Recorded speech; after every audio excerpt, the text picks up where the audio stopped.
flex gon' start. They gon' know when the flex to it gon' get damn. Waves on the That's why I ain't tracks. doing no flex. That's why I ain't doing no flex.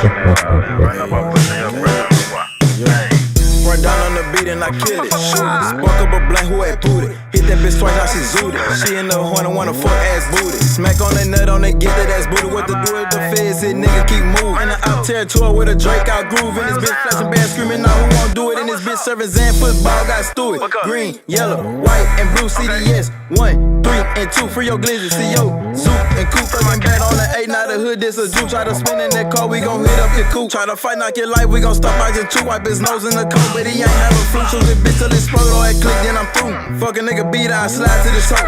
Fuck a nigga bitch, slide dick in the throat. Got the pap in my lap while I trap, I'm the goat. In the summer, white hood, there's a stick in my coat. Keep a gun in my city, 8 through 8 they told. If he play, then he late, make a lit nigga float like I'm it. Bitch, I'm sick, fucked off like a pig. Tell me since he gon' sick, I ain't going for shit. Brand new glizzy, all black, green bean, brown dick. Get a bitch, make him slide, then we shoot him a flick. Hit that net from the back while I'm clutching my stick. No a center, that's a shooter, he ain't having no pick. In the field, if I'm QB, I'm playing like Vic. Since y'all dogs get involved, niggas show me y'all piss. Since y'all dogs get involved, niggas show me y'all piss. bitch. Get involved, niggas, show me y'all bitch. In this bitch and I'm talking my shit. They say I'm crazy, she say that I'm sick. Cause that nigga, cause I love when that nigga got shot in this shit. Fuck em, hey. Run down on the bitch and I kill it. What? Run down on the bitch and I kill it. Fuck up a blunt in this nigga with booty. She wanna fuck her ass back too. Come on, bring that ass over there. This bitch with my gang, and this bitch got my 40, and this bitch with my gang. Phoenix doing his thing. I'm loaded as a bitch right now. I'm gonna laugh with him. Yeah, QBG shit, nigga, free my Q. B, G, free my gangsta.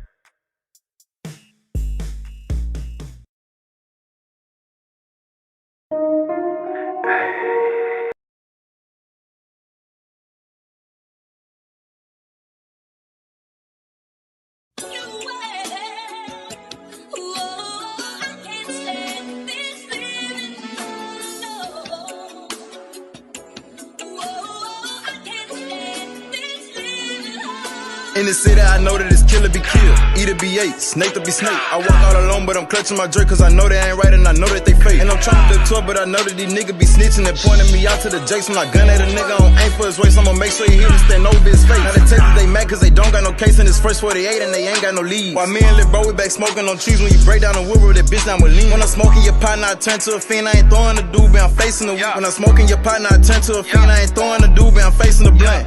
No cap, let hummus some rats. When it's time to go kill, while black on the hunt. We do shit our movies, but this ain't a stunt. Wrong move, turn this bitch to a scene. I high off the shrooms and I mix it with beans. Wide awake, seeing shit from my dreams. Moving slow cause I'm full of the lean. Catch the boy lacking, turn here to some green. I'ma tell you the truth, I'm high as a bitch. I'ma lie to the judge cause I'm never asleep. I'm rapping and trapping till I'm old and rich. I'ma buy me some land and duck off with my bitch. Tryna sort out my price and get found in the ditch. With a face full of maggots and half full of mud. I don't care what you reppin', don't call me your blood. Put in work for the set, they gon' die by the cuz. Tryna get up your name, you gon' die by some bugs. I was just in the trenches, I know where I was. All it take is one Drake, man, them bitches went wild. I was down on my dick, I just still in our car. I'll pop a few bosses to send me to Mars. When I woke up in jail, I had to take a little pause. You a change on your gang, I'll die for the cause. No cap, I'ma die for the cause.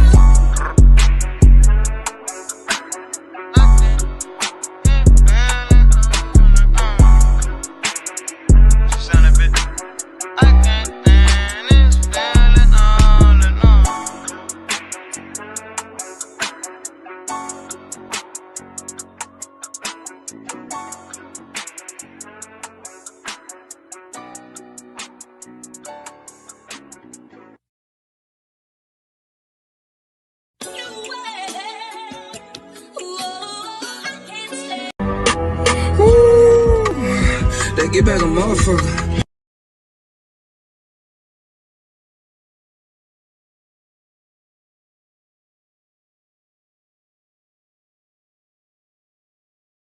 Okay, here I go. Hey, Shawanda. Hey, boo. Hey, boo. Hey, God. Welcome home. Welcome home. Hey, TMG. How you doing, baby? How you doing? How you doing? Okay, so look, y'all. First of all, Mahaya, you fat funky fuck. Soon as I'm sitting at this bitch with my scheduled live for 225. I'm sitting here making sure everything's set up for y'all because this is a content show. This show. I'll be damned if I don't get a notification say Mahaya big fat funk ass ain't go live at 224 talking about, well, I guess since it ain't nothing else to do. You big fat funky fuck. I really appreciate the support, Mahaya. Thank you so very the fuck much. Hey, they did. That is a great thumbnail picture, right? Right? You like it? So this stems from a conversation I was having last night. Me and my girlfriend, there to take it in. My girlfriend, my head ass. And I was looking into the water in Memphis, right? One of my girlfriends they did lives in Memphis, and she was telling us about some of the environment that's happening there, right? And so I went to digging, you know. I went to fucking digging. Me and my good nose ass. So that's what this part is for. But that's number 4. We ain't gonna get into the thick of it just yet. Okay, we ain't gonna get into the thick of it just yet. Well, hold on.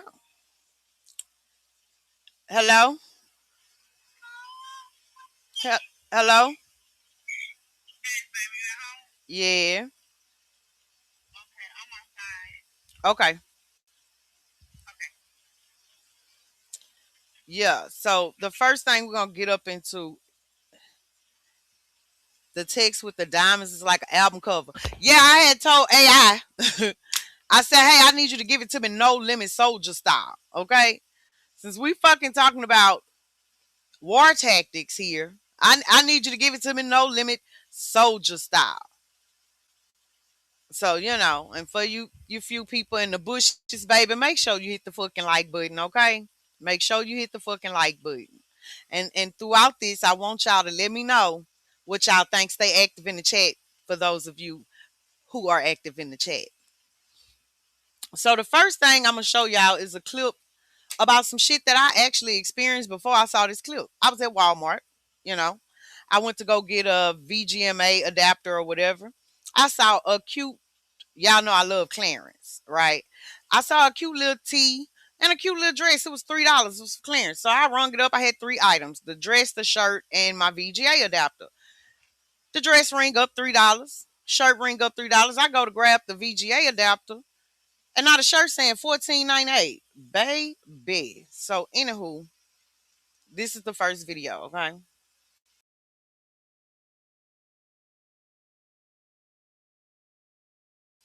Fair use is in this video. It's being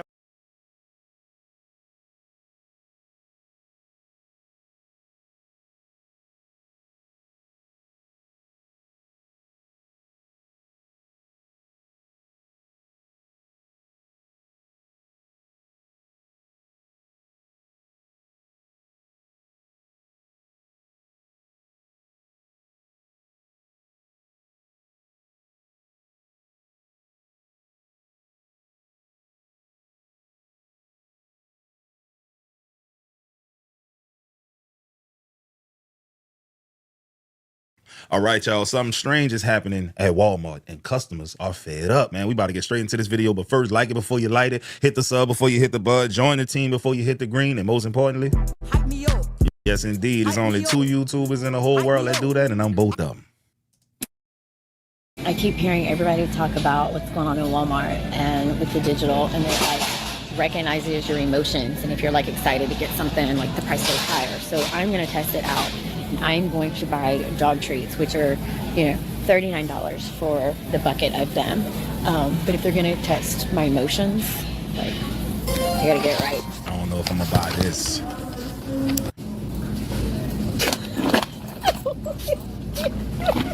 Really? Really?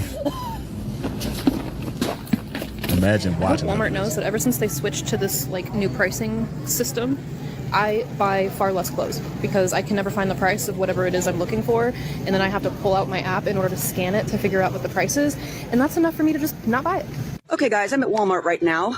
I was going to check out, looking at one of these jackets, and then I found this. This is their price sign. You have to scan it now to get the price. I am so not buying anything that has this crap. You shouldn't either. Boycott all items that don't have a price on them. We can't let Walmart do this to us. As if we need any more issues when we go to the grocery store, we are now having to not only look at the high prices of the goods, but we are also having to worry about prices changing from the time that we enter in the store to the time that we get to check out. Dynamic pricing, if you haven't heard of it, and you probably have heard of it by now, but if you haven't, it's really becoming more and more common. And the price tags that you're used to seeing on the shelves, the little paper tags, have now been replaced with little digital ones that can be changed at an instant, and they are using it to their advantage. There's no price tags on anything. Look, seriously, over all the clothes here at Walmart, there's no price tags. What's up with that? I'm talking all of them. Look, all of them. Except I did notice right here, they got these little QR codes right here. So you can scan the QR code and it'll take you, I guess, to the item. But right here, like on these right here, right, there's no, what do y'all think? Is it kind of weird? All right, look, so we're way over here now. Even right here, look, there's no, where are the price stickers at? Look at this, y'all. There's none of them. All right, $150 for 3 bags. That is insane, dude. Anyways, I talked to them. What they're gonna do is they're putting like a digital price tag on top of it. It's gonna be all digital, basically. But anyways, y'all have a great day. That's pretty cool how they can do that, you know. Anyways, have a good day.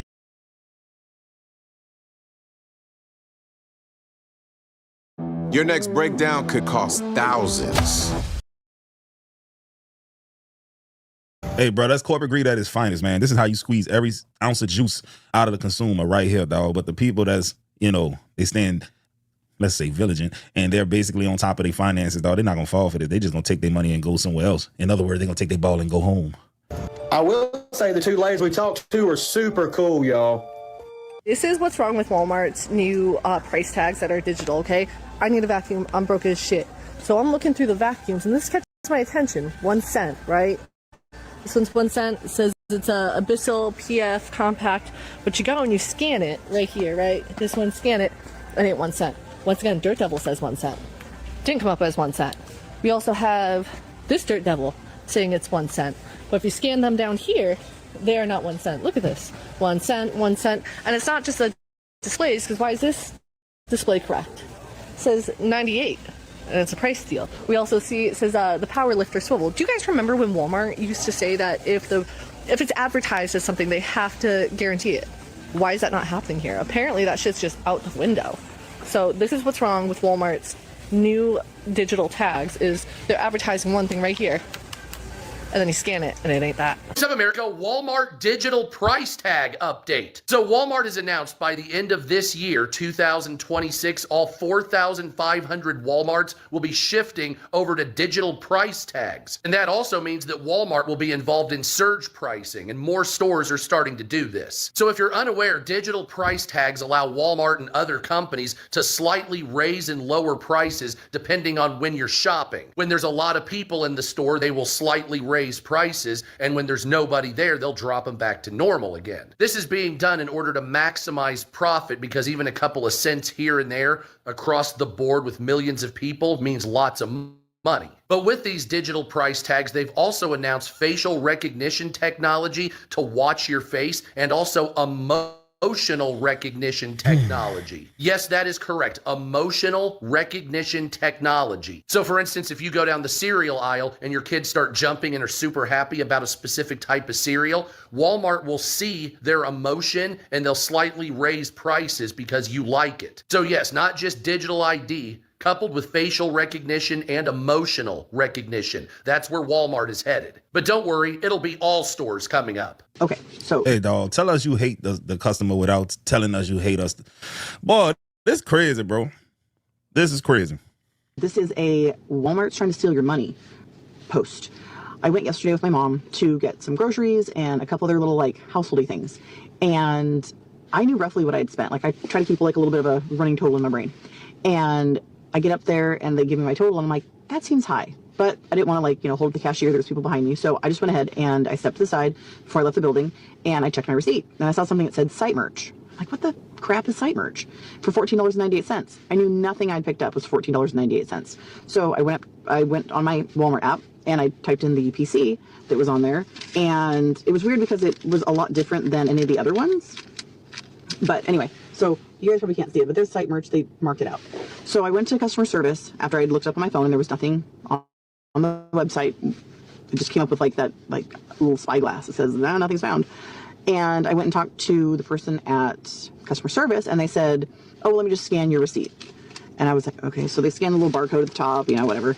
And I'm like, oh yeah, we don't find anything like that either. Well, let me type it into my computer. So they put it in their computer. I'm like, oh, well, it brings up a pair of shoes. Did you buy a pair of shoes? And I said, no, here's my basket. Here's all my things. I haven't left the store. I don't have any shoes.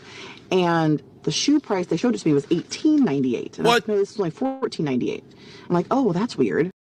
And they gave me my $15 back, whatever, in cash. And I'm thinking to myself, if you wouldn't have caught this, Walmart would have gotten $14.98 of your money for nothing. No goods exchanged hands for that $14.98. How many people does this happen to every day that no one catches? And we're talking like there's got to be tens of thousands or millions of people, you know, across the country who shop at Walmart on the daily. So how much money are they skimming from people? Millions and millions of dollars. Check your receipts, people.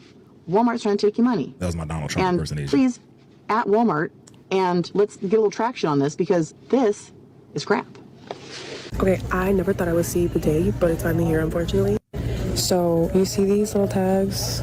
This is what they call dynamic pricing or digital pricing. That's when you see these. Horrible. I'm really sad. Because basically what it means is that you can come here, see, oh, it's $128, and then when you go to the register, it could be a completely different price. A lot of companies have admitted that what they do is they can use the information off your phone, like some ping or something like that. I'm not super technical. Anyways, they can get information off of your phone and basically find out what you can afford and jack up the price a little bit and just figure out what they can sell it to you for. Basically possibly giving you a higher price versus somebody else, which is literally so dystopian in my opinion. Like, that's so crazy that I can come here and get cat food for 96 cents because, oh, that's what they wanted to sell it to me for, but Sally gets it for, let's say, I don't know, like 80 cents. Like, it's crazy. And then it may not seem like a lot right now, but it adds up over time. So it's just so crazy that the dynamic pricing and the digital pricing is literally here at Walmart. Like, I almost don't want to shop right now. It's crazy. It's called. Hey, bro. I heard that if you black and you go and get some Kool-Aid, it's going to be twice the amount as if a white person or a Hispanic person try to buy that same Kool-Aid because they know we love Kool-Aid, bro. Stereotypically, they be saying that black folks love Kool-Aid and watermelon and shit, so they charging us extra. I made all that up, yo. But I wouldn't be surprised. I would not be surprised, bro. Dude, guess how much it costs me to make sure my family gets a...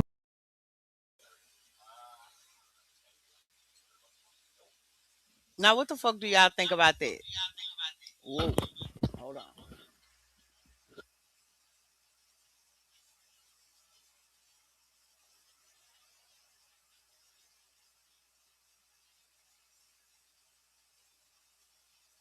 There we go. All right.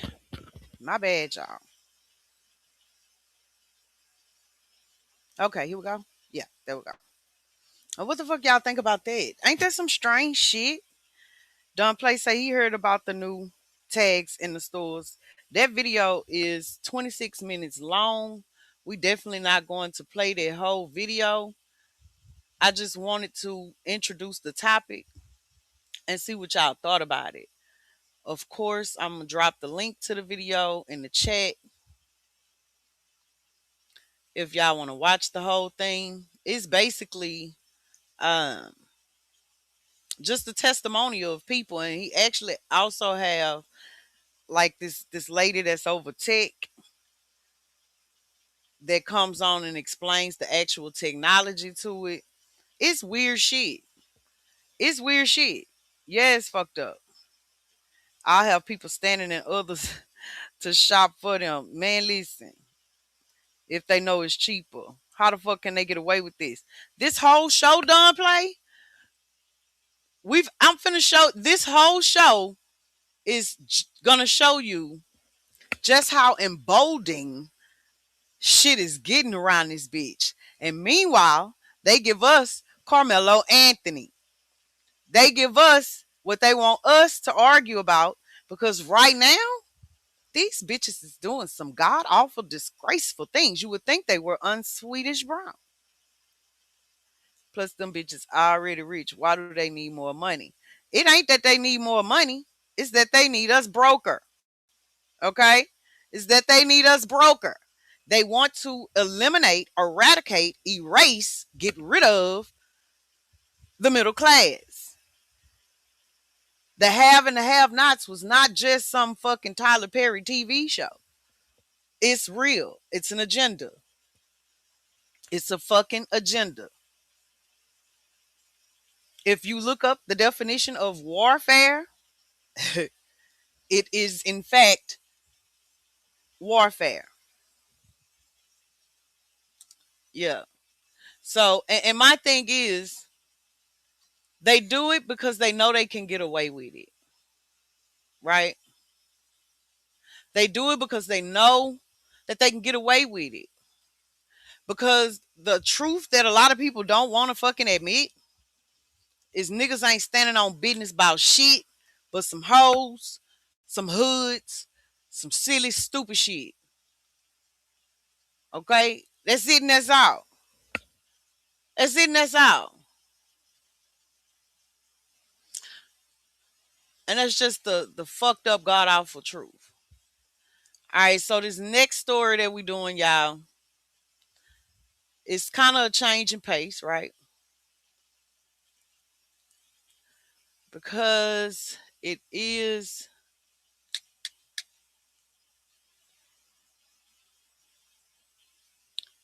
and it's two clips that go with this.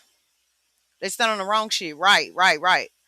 This is a true crime story, but it stems from Louisiana, Baton Rouge to be exact. Okay. Unfortunate situation. But in the event that I'm always in true crime events that occur everywhere outside of Louisiana, I felt it was only right that I bring some attention to this.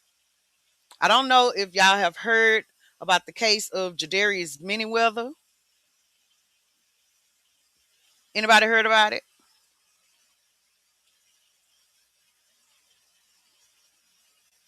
No, yes, no, maybe so.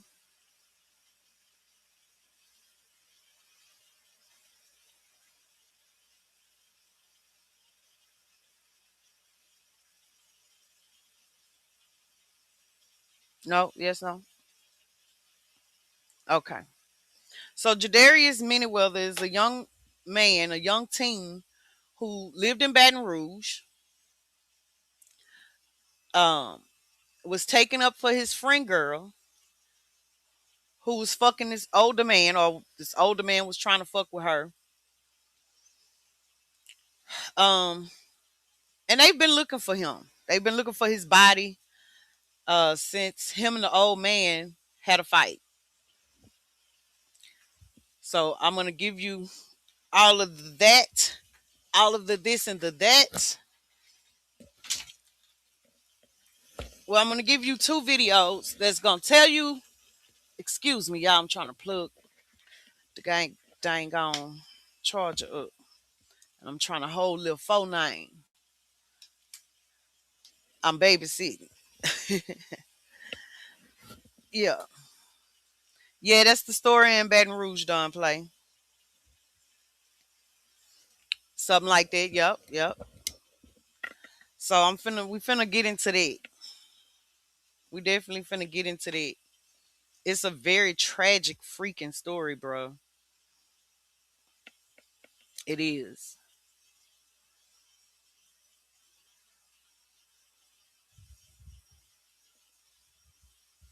So we're gonna get into that. That's our next video. Again, fair use is in effect.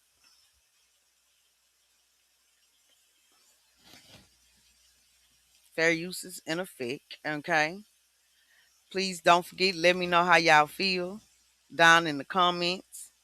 Please stay active. Let me know. Let me know. Let me know. And to you peeping ass Tamikas and Tommies, hit the fucking like button, please and thank you. You ain't got to drop down, but hit the fucking like button, okay? You are at Madam O's.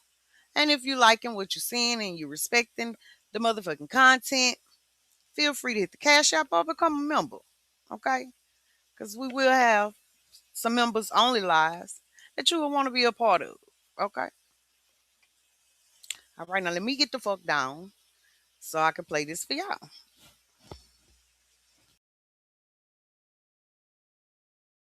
Babe, I say get down, not make myself bigger. What the hell?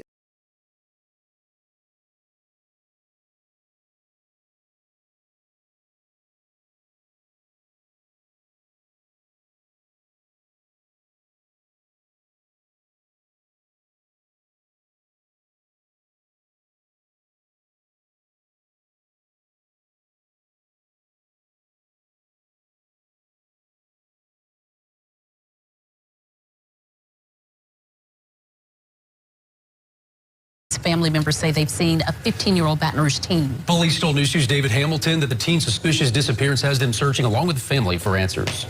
Michael Sylvia, after a week of not hearing anything from 15-year-old Jadarius Manyweather, his family fears for the worst. 10:23 a.m. this morning made 7 days without me hearing his voice. If somebody knows something, please tell these people. I'm trying my best, baby. I'm going to find you. That's day 7. We ain't had no information. Every week, 1 All week. I want is my baby. I'll give anything for my child.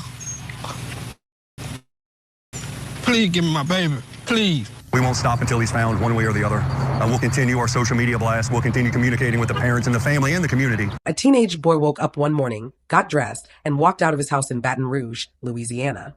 His family says he was the kind of kid who would call home if his phone died. The kind of kid who checked in. The kind of kid who never just disappeared. But on June 5th, 2026, at 2 o'clock in the morning, Jadarius Manyweather walked into the ghost town area of Baton Rouge and vanished without a trace.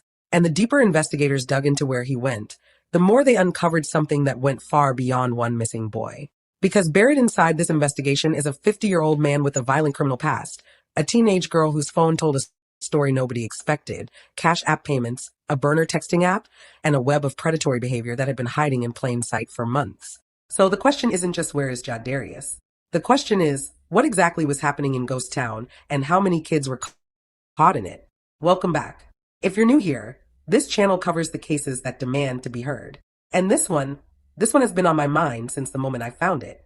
Let's get into it. Jadarius Manyweather was reported missing on June 6, 2026, one day after he was last seen. According to his family, he disappeared from the area near Bradley Street, in a section of Baton Rouge locals call Ghost Town. That name isn't symbolic. It's literal. Ghost Town sits along Scenic Highway and Winbourne Avenue, an area marked by abandoned homes, overgrown lots, minimal lighting, and long stretches where help is nowhere nearby. During the daytime, it feels forgotten. At 2 in the morning, it's something else entirely. This was not a place where someone like Jadarius was known to wander alone. His grandmother, Joanna Brooks, spoke to the media shortly after he went missing, and what she said made one thing immediately clear.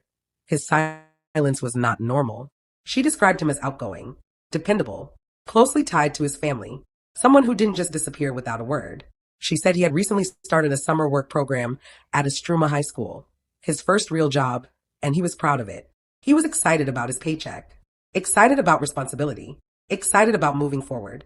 And then she said something that investigators and viewers alike haven't been able to forget. She said that if his phone ever died while he was out, he would borrow someone else's phone just to call home, just to check in, just to say, I'm okay. So when hours passed, then days, with no call, no text, no message of any kind, she knew something was wrong. Her exact words were simple and devastating. Something happened to him because I know he would have called me by now. He's only 15 years old, you know. He's outgoing. He loved me. He would have called me. I know he would, something happened to him because I know he would have called me. Knowing that's killing me. That's about to eat me up, not knowing where my baby at. I might not been with him 24/7, but I knew where he was at. I talked to that baby every day. His father, Brandarius Brooks, stood before cameras with the kind of desperation that doesn't need embellishment. You could hear it in his voice. See it in his face. That's about to eat me up, he said, not knowing where my baby is. All I want is my baby. I'll give anything for my child. Please give me my baby. At the time those words were spoken, Jadarius had already been missing for 7 days. 7 days. No confirmed sightings. No public timeline. No Amber Alert issued.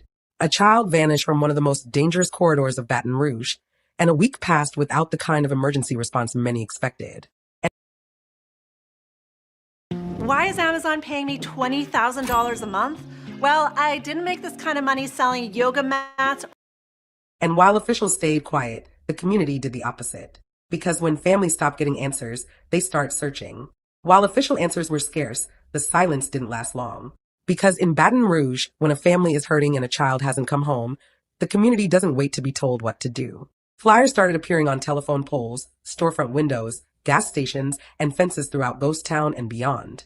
Faces that had never met Jadarius before began recognizing his name, his photo, his clothes. Neighbors started asking each other the same question over and over again. Have you seen him? And then the searches began.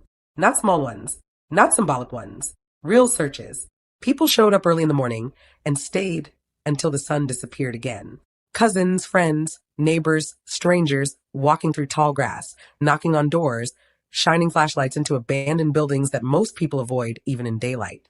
As the days passed with no answers, one organization made a move that signaled just how serious this case had become. The United Cajun Navy deployed to Baton Rouge.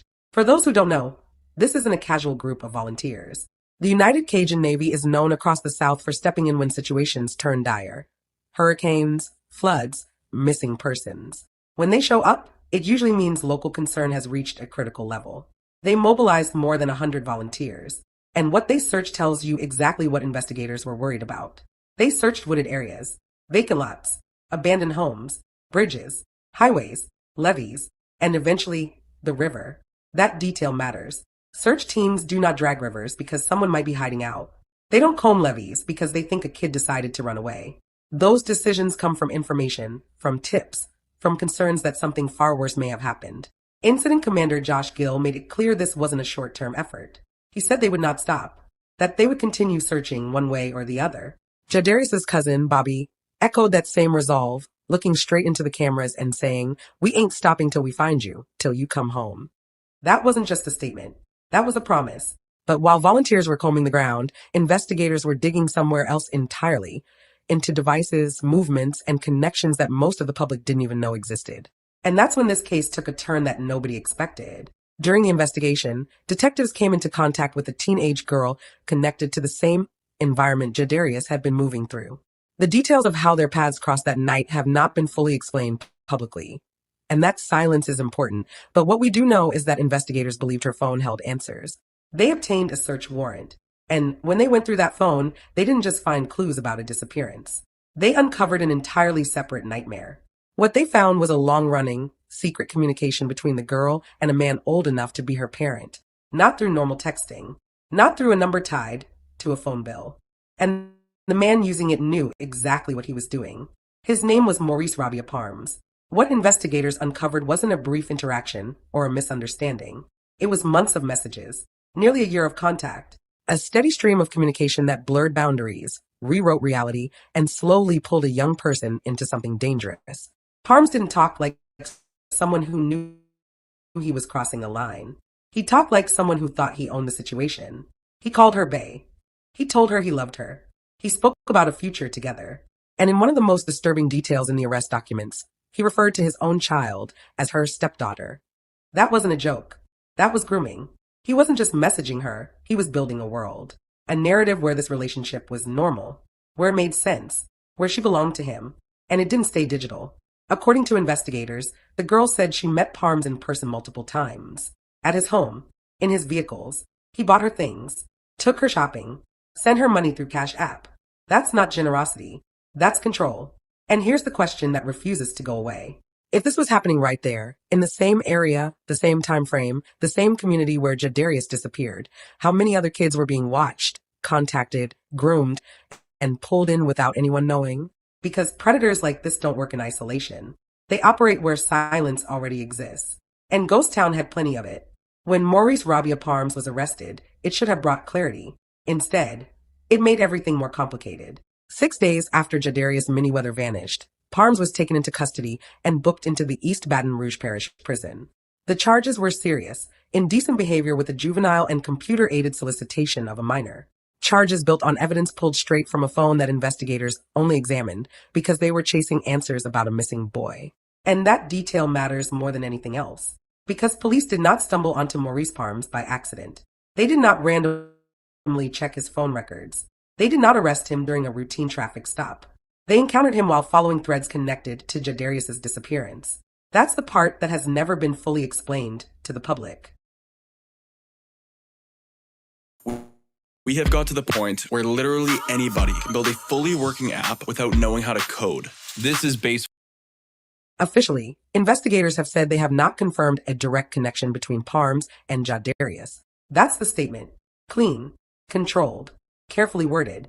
But statements don't erase context. The only reason detectives ever came into contact with that teenage girl, the only reason they sought a warrant to search her phone, was because she existed somewhere inside Jadarius's last known world. His movements, his environment, his final hours. So the question becomes unavoidable. What exactly was the nature of that connection? Was she with him that night? Did she see him? Did she hear something? Was she present for something she hasn't been able or willing to say? Those details have not been released. And while investigators often withhold information to protect a case, that silence has left room for fear, speculation, and frustration, especially for a family desperate for answers. And then there's Parms himself. This was not his first encounter with the criminal justice system. His record included violent offenses, armed robbery, aggravated assault, robbery. This wasn't someone with a clean slate who made a sudden mistake. This was someone with a documented pattern of harm, who had access to young people in a vulnerable community. Someone who knew how to move quietly. Someone who knew how to hide behind apps. Someone who knew how to manipulate. And when you look at how long this grooming went on, nearly a year, it raises another chilling possibility. What if this wasn't the only phone? What if this wasn't the only burner number? What if this wasn't the only child? Because predators who operate like this don't stop at one connection. They test boundaries. They expand access. They exploit silence. And Ghost Town, by its very nature, provides that silence. Abandoned streets, limited surveillance, kids moving through spaces adults stopped watching years ago. Which brings us to the part of this case that has disturbed investigators and community members alike, the search itself. As the days passed, search teams didn't scale back. They escalated. They widened the radius. They followed tips. They search places that don't get searched unless something is very wrong. The river, the levee, those are not areas you search unless there is reason to believe someone may not be able to come home on their own. Police have not publicly explained what led them there. No tip has been disclosed. No evidence confirmed. But families who have lived through these searches know what that shift usually means. And through it all, Jadarius's family remained visible, vocal, present. They didn't retreat behind closed doors. They showed up at searches. They spoke to cameras. They begged the public to help, not with theories, not with speculation, but with information. Because somewhere, someone knows something. And that belief that somebody saw something, heard something, was told something, has kept this case alive. But this case doesn't exist in a vacuum, because Baton Rouge has seen this before. Less than a year before Jadarius vanished, another child disappeared from the same region. That case ended with a multi-state investigation, federal involvement, and a rescue that exposed how easily young people can be targeted online and moved across state lines without anyone realizing it in time. After that case, officials from Louisiana Cybercrimes Unit stood in front of cameras and issued a warning. They said that every juvenile disappearance must be examined through the lens of exploitation and trafficking, not dismissed as a simple runaway. That warning came months before Ghost Town. And now here we are again. A child gone, a predator exposed, a phone revealing a hidden world, and a family still waiting for answers. So when people ask why this case feels different, why it has unsettled Baton Rouge in a way others haven't, this is why. Because it doesn't feel random. It feels connected. And until investigators explain those connections clearly, the questions won't stop. As of today, the disappearance of Jadarius Manyweather remains unresolved, and every unanswered hour has only deepened the fear, urgency, and frustration surrounding this case. The searches have not stopped, the questions have not stopped, and the pain inside his family has not softened with time or offered relief yet. Every day that passes without answers forces the community to confront the possibility that something far darker than a disappearance may be involved here now. Officials continue to say the investigation is active, Yet they have shared few details about timelines, witnesses, or the final movements that Knight publicly released. For the family, that silence has been unbearable, leaving them suspended between hope and dread, waking every morning to the same unanswered question again today. Why was there no Amber Alert issued, and who decided the situation did not meet the urgency required for that level of response initially publicly? What exactly connects the teenage girl encountered during the investigation to Jadarius? And what information does she hold about that night in Ghost Town area? Did Maurice Rabia Parms ever cross paths with Jadarius? And if so, why has that possibility not been clearly addressed by investigators to the public? What else was discovered on that phone beyond the messages already revealed? And what evidence remains shielded from public view during the ongoing official investigation? And perhaps most haunting of all, what information led search teams toward the river, the levee, and areas rarely searched without cause by authorities involved? These questions are not accusations. They are demands for clarity from a family and community trying to understand what happened that night in Baton Rouge. The broader concern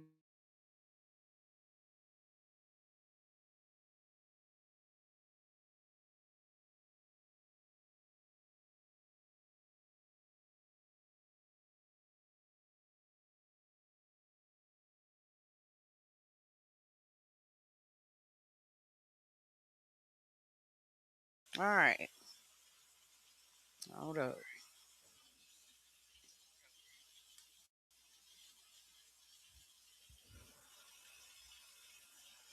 All right, so I think I don't have to use two different computers no more. Just give me a second. Let me see. So yeah, what do y'all think about that story? And that's the intro to it. So we are gonna do a follow-up story. And of course, I'm gonna share the link to the original content that we just reviewed. So y'all can have it for your records and watch it on your own time if you want to refer back to it.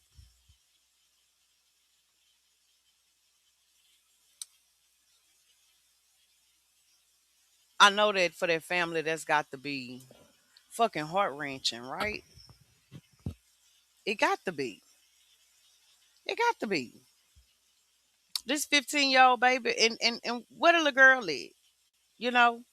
Like I remember seeing it on Shade Room, Louisiana, back when it first happened.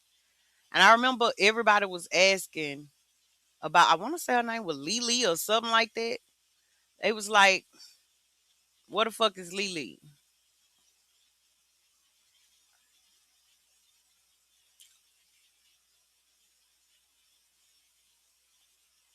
Like she would have to answer some real tough motherfucking questions.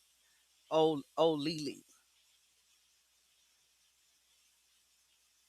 Lily would definitely have to, she would have some motherfucking, listen.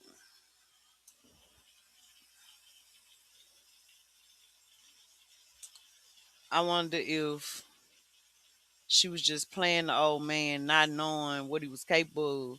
She wasn't playing with that old man. That old man was playing with her. What they say he was like 60? She was what, 15, 16? So the older guy was after a girl, but the young guy was hurt too.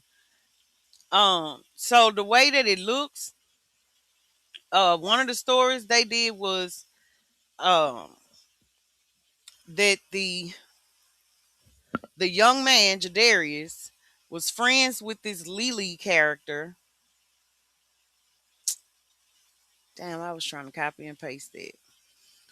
Was friends with this Lily character, and this Lily character freaking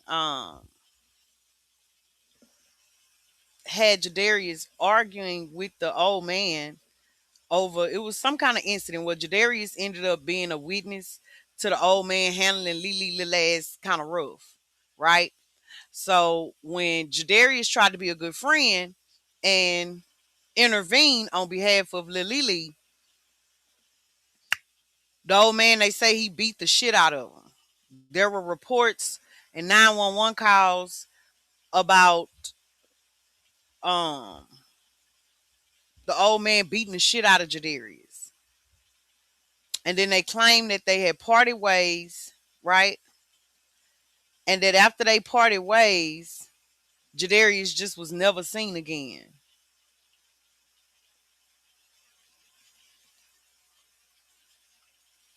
That's the way the story went here. Like on Facebook locally, that was the way that the story was going. Now there is an update that happened like yesterday.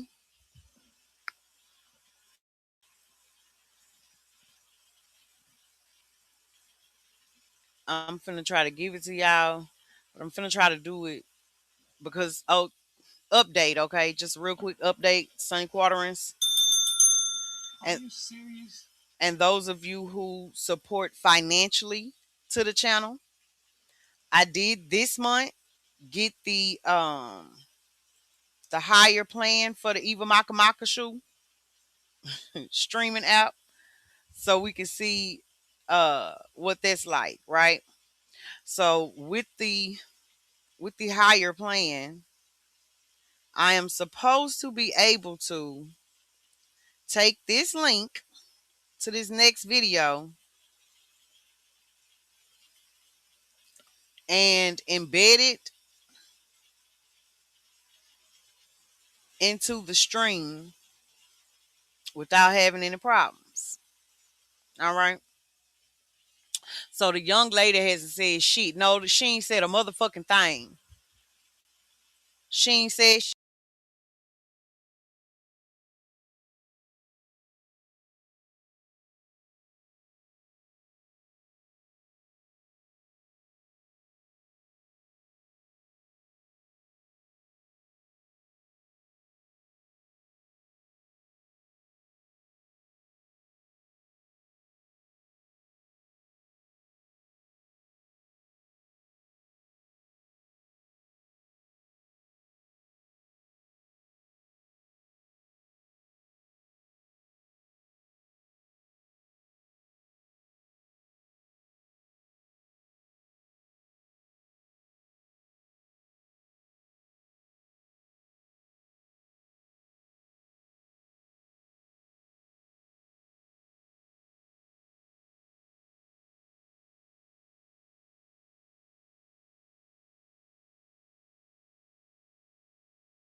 Yeah, fuck it. My bad, y'all. My bad, my bad, my bad, my bad. I was trying to go ahead and add the shit now, but it don't look like it's gonna let me, y'all. So we're just gonna have to thug it like this.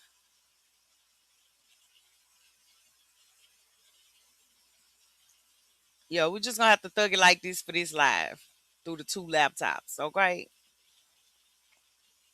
Yeah, we're gonna have to thug it like this with the two laptops. I was trying to freaking prevent that because then I can't give live feedback. Fuck. Let me see if it'll let me play it here and if it'll run good. Cause I be wanting to give feedback while the video playing.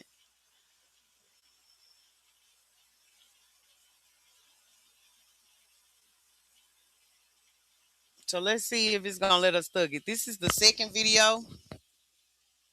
Yes, baby. Two laptops. Two fucking laptops. Now you know that's too much.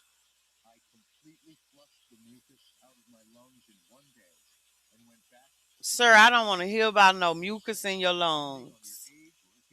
I might have to go ahead and pay for Amazon Prime. I mean, for YouTube Prime. I ain't gonna lie. I might just have to freaking pay for the YouTube shit because these commercials. Yeah, I've heard it could take several computers to put these shows together. Lord. Okay, but the Eva Maka Maka Shoe app on the higher plan is not supposed to do that. Okay, I'm supposed to be able to put this in there or whatever the case may be. So I guess I have to try it next live because I didn't set it up like that before now.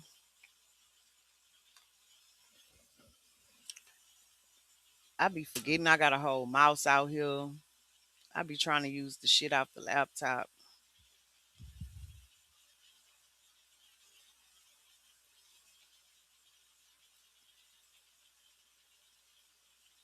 There we go. There we go. There we go. All right. So this is the update. That was released, I want to say yesterday, y'all. Okay. So again, fair use is in effect.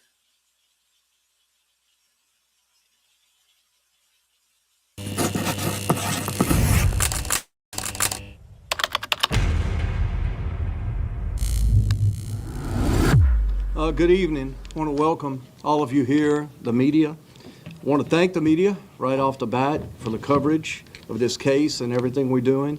I also want to acknowledge the Manyweather family who is here with us today. We're coming to you, and I'm going to have other experts speak when I move on over. But the bottom line is we have strong evidence that DeJarius' body is in the Baton Rouge landfill. Baton Rouge police has been working incredibly hard, exhaustingly hard, and we'll let, like I said, I'll let the chief and the rest of them talk about some of that. But Okay, so did y'all catch the update? Did y'all catch what he said? He said they have very strong belief that this poor baby is sitting in a landfill. That's a bunch of bald head bullshit. Just discarded like trash. But we feel very strongly that is where he's located. So what does that mean? A landfill's huge. It's a big, big, big place. So the first thing we did is we reached out to the FBI for help. They will do, they're the experts in extensive recovery efforts. They've done this many, many times. There's a team here in Baton Rouge and a team in Quantico that will be joining us. Let me say this, as as we start the process of doing this recovery, it's very difficult. It's not going to happen overnight. It's going to take a lot of time to do it right. I learned a lot. I got briefed by the FBI yesterday on the what, the how, and the why they do things, and we've got to do it a certain way to ensure success. I will also say this, is nothing's guaranteed, but we do. Well, see, they did. Feel strongly. The thing is, this is where Baton Rouge isn't a big city compared to other big cities. What you have to realize is because it's not as big as a lot of big cities, it's the state capital, right? But it's still, like you said, it's not a big city. It really isn't. So think about what type of resources they have there, right? That means that they wouldn't have the manpower or the knowledge, the skills, the resources to understand and know how to effectively search this landfill, right? So you gotta consider that too.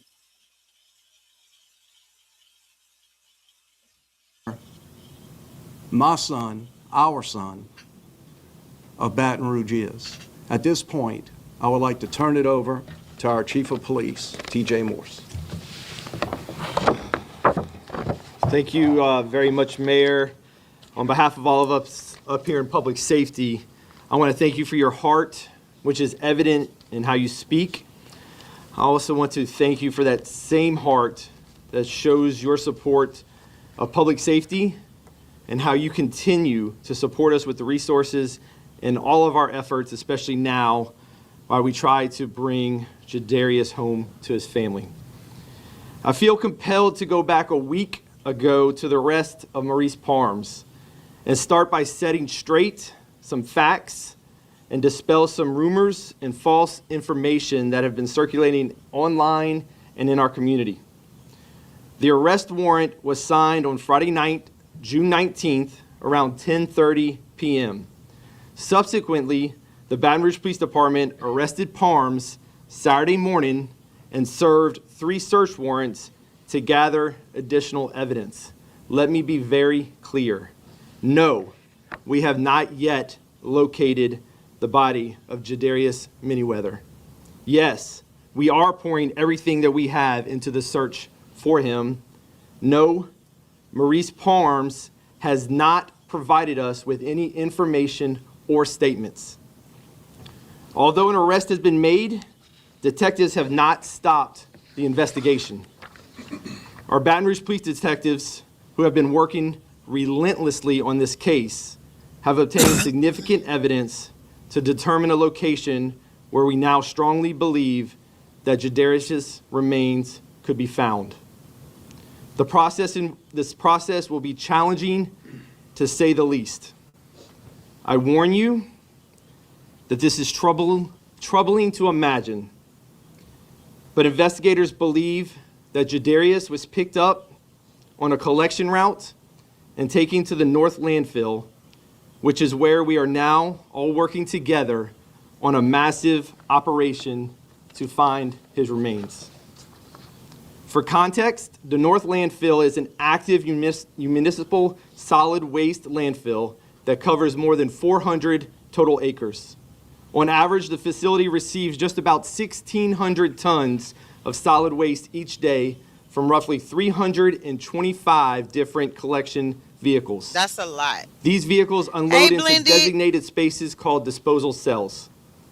In coordination with Waste Management, who operates the facility, we have been trying to isolate and reduce our search area and believe that the cell we have to search makes up nearly a half an acre. Chief Kimball with the Baton Rouge Fire Department will go more in detail about the danger and challenges that a search like this presents. But knowing the sheer complexity before us, we sadly know that success is not guaranteed. To increase our odds of success, though, the agencies here today are working in close collaboration and have also reached out to the FBI Evidence Recovery Team and the Louisiana National Guard, who will be sending resources to assist in the search operations. I want to make it very clear, we are handling this location as an active crime scene. We are advising everyone, media included, to stay away from the area. We are also working to restrict airspace above that area. In addition to our paramount mission of bringing closure to this family, we are also focused on the safety of our search workers and the recovery of any evidence that may. Yeah, so, you were saying like, hey, that shouldn't be hard, but you got to think about it. You got all these dump trucks, right, every day, bringing in all these loads of trash from commercial and residential places into this one landfill. Then they're supposed to have a system in place on how they put the dump the trash, right? I'm telling you now, I managed a store in Baton Rouge. I've never seen a work ethic like that. It was ridiculous. It was ridiculous. It was so fucking cliche. Oh my God. It was bad. It was bad. It fit all the stereotypes. Just real shit. I had somebody ask me, why do I have to do that? Because I'm standing right here? No, because you're a fucking specialist and you're on the clock. And here's your inventory. Why don't you just standing by it? Put it up. Like they really have a bad work ethic. So I don't have too much faith in them actually dumping trash where they supposed to, how they supposed to. You know what I'm saying? Like, you also have to factor in human error. May be used to assist in prosecution. I want to again thank everyone, our community, our mayor, our first responders that have all helped us get to this point. While it's not at all what any of us have hoped for with this search, we are a step closer to hopeful recovery and more closure for this family. I ask that you all continue to lift up this family and everyone working to find Jadarius. Please respect the family's privacy, avoid the spreading of false rhetoric and theories, and any questions should be directed straight to the Baton Rouge Police Department. I'm going to now hand it over to Fire Chief Kimball so that he can speak on the search and recovery operations.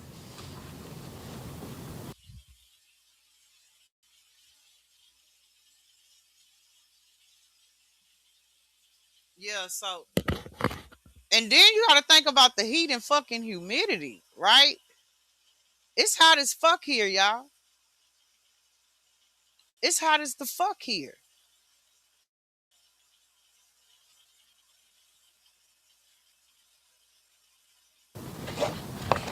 Thank you, Chief Morris, and thanks to the mayor for this opportunity to come together as one collaborative team of public safety of the city of Baton Rouge to work on this mission of bringing this young man home. The roles and responsibility of the Baton Rouge Fire Department is going to be to assist in the incident management side, to assure that all assets are on the ground working collectively to move forward, and also from the hazardous materials. Every dump has every household, human waste, you name it, as you all know, is a nasty environment that these men and women are going to be put into to conduct this search. The process is going to be very methodical. If you can go back in your minds and think back when the Twin Towers collapsed, days after, you watch people going through hand by hand, item through item, to try to identify anything. That is the kind of situation that these men and women are going to encounter when we start this operation. There's a lot of planning that has to go into to prepare the safety of the men and women working, as well as the methodical criminal component side of it for the evidence that needs to be recovered. As well as it's a hazardous material environment. There's opportunities for hazardous gas to be there. We want to make sure our people are in these environments are protected. The men and women conducting this operation will be in full installation. And then there's that. Did you know that the breakdown of this, they have natural gas that forms in some of these, in all of them, right? Because of the breakdown of material, there are hazardous gases that you could encounter when you get the digging into these tons and tons and mounds of waste. That could be deadly for searchers. So you got to be really, really, really careful when you're looking in these landfills. It reminds me of the story of Naziah Harris, because allegedly her body was supposed to be in like a landfill at first, you know? And this child has been missing since June 6th. It's almost July. 1,600 tons per day. Think about how much waste that is. Even in they said a half a mile. They've narrowed it down to a half a mile. That's a lot. You're dealing with hazardous waste, temperatures above 95 degrees here, humidity at 95. They have to have on full PPE, full protective equipment in this fucking heat. That's dangerous.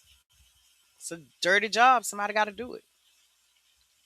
Related suits, respiratory protection. As you all know, it's 95 plus degrees out there right now on a good day. They're going to be out there in this suit sweating. We have to make sure for their safety, but they're all there for one mission, and that's to bring this man home, as we've talked about. It's going to take quite some time. How long it's going to take, we don't know, but we're going to encounter every opportunity and flip every coin we have in that pile until we realize we can't go no more. So it will take some time to go through those layers. Working with the people at Waste Management, they have some formulas of how long it should take and possibly for how depth it is. We don't know how deep we'll have to go. but it's not going to be a lot of machinery work. It's all going to be done by hand. So as you heard Chief talk about how large of an area that is, it's going to take some time. We want the people to understand the law enforcement, fire service, EMS, Office of Homeland Security are working diligently throughout this process until it's over with. So we need you to understand that. From the citizens, stand behind us. Support your public safety because they're doing everything they can. I'd like to turn it over now to District Attorney Hiller Moore.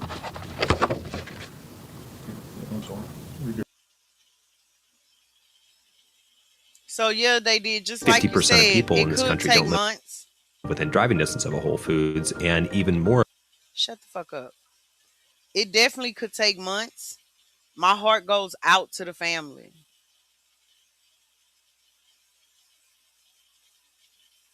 I am proud of the way that they are responding now, though. Good afternoon. I'm Special Agent Charles Coger, and I'm the Assistant Special Agent in charge for the FBI's New Orleans Field Office. I want to begin by expressing our deepest condolences to the family and loved ones of Jadarius Manyweather. Since Jadarius went missing, his family has endured weeks of unimaginable uncertainty and heartbreak. Our thoughts and prayers remain with him as this investigation continues, and we, the FBI, are committed to supporting every effort to help bring them answers. I also want to recognize the exceptional work of the Baton Rouge Police Department, who have worked tirelessly on this investigation.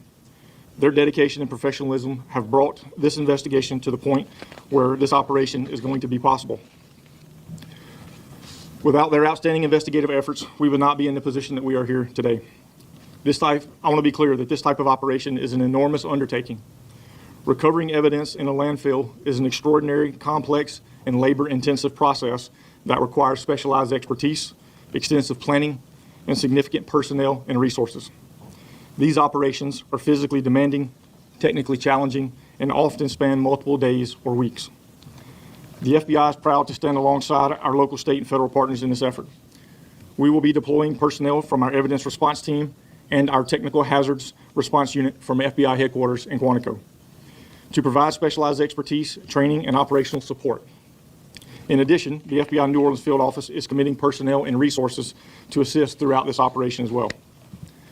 Now, our role is to provide specialized capabilities that can help our partners conduct this search safely, efficiently, and thoroughly.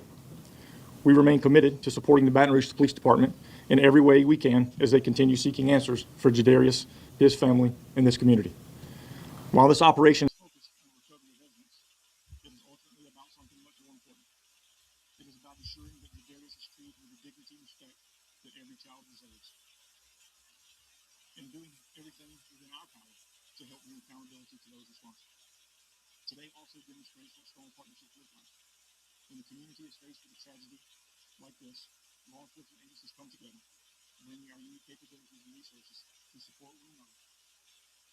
That collaboration is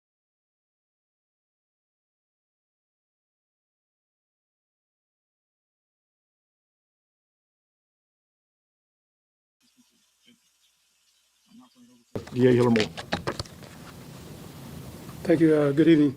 Sympathies to Jadarius and his family. Prayers go out to you. Sympathy to our entire city and parish. We lost a son.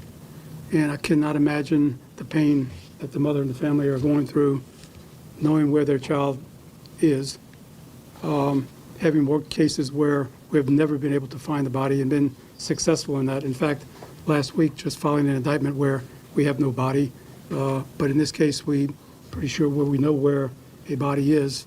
For us now to search for that is just as important to this family as it is to the investigation. In fact, probably more important to the family than to the investigation. We believe that we know what happened. As you can tell by reading the arrest warrant, he is charged with first-degree murder. It's the most serious case that we can have. But the Baton Rouge Police Department has done an outstanding job investigating this case and continues to do so. We now will take this case with pride. We now get the voice able now to speak for Jadarius because he can't speak for himself anymore. We have 2 assistant DAs that are assigned to handle this case that are here today.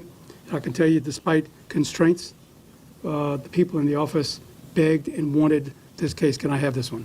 This is one that I want because of what happened. It's a child. It's a child that we all lost, not nearly as much as his mother and family, but they feel the same way that they lost someone, and they want to be able to speak for that child in front of a jury and bring justice to this man. So we look forward to, over the next months, hopefully as quick as we can, meeting with this family and giving justice that they deserve. Also want to tell you behind the scenes, you always get to hear more of the formal things that chiefs and others say.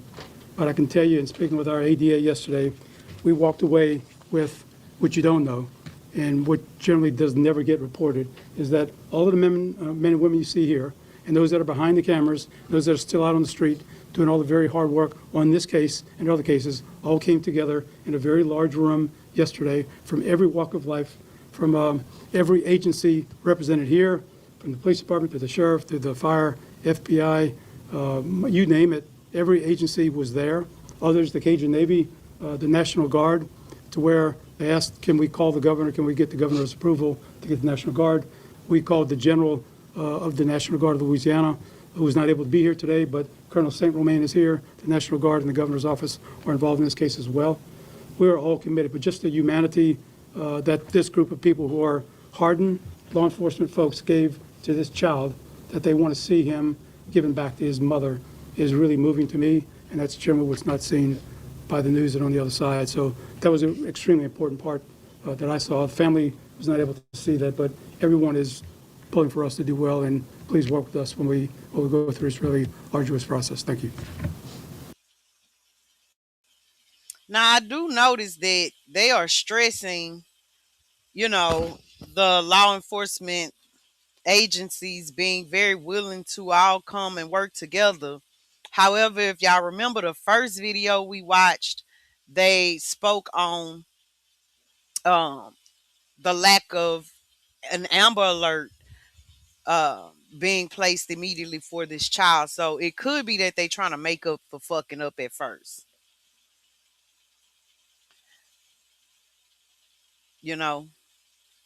Nevertheless, I'm glad that they actually here now, but I So fill think in they a couple of fucked up blank- at first.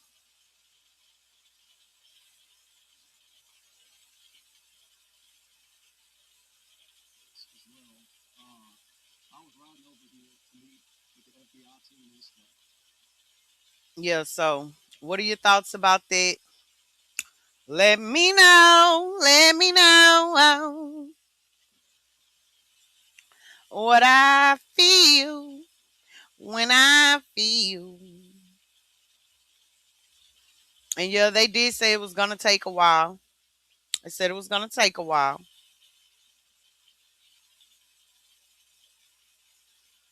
So there's that. Let me know y'all thoughts and opinions in the comments. If you're watching the replay, let me know though. This has happened around the world and they can succeed in finding them. Absolutely. Absolutely they can.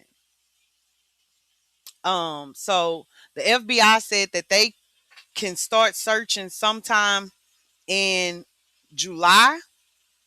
Well, it's important to note that right now, the Cajun Navy is already out there. Shout out to the fucking Cajun Navy, okay? The Cajun Navy is comprised of some Louisiana locals. And they do their own search and rescues, right? It dates back to Katrina, if I'm not mistaken, but they go where normally law enforcement agencies don't. Normally when law enforcement agencies say they can't go in their area, the Cajun Navy comes in.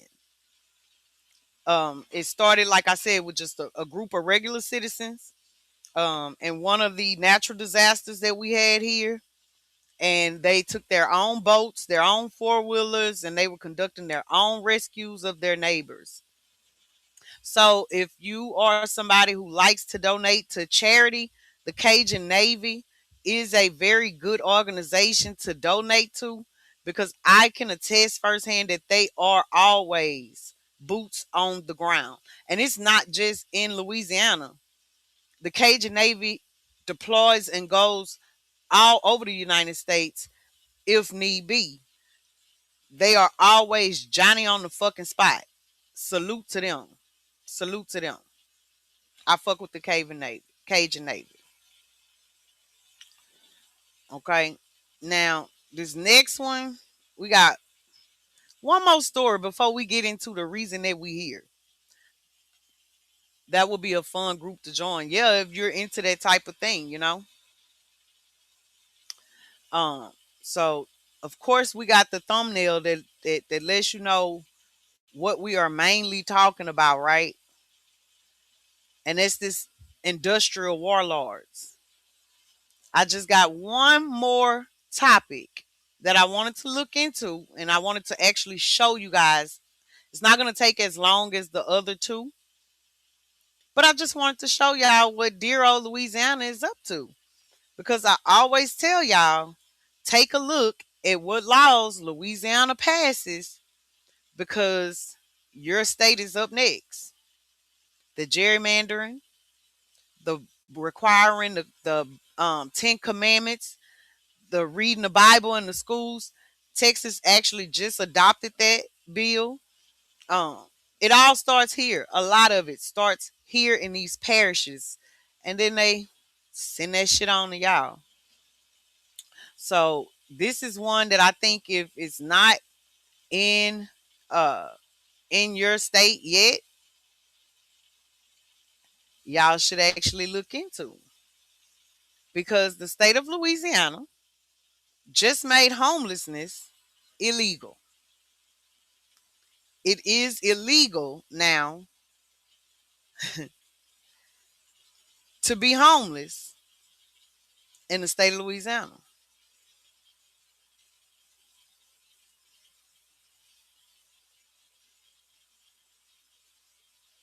How about that?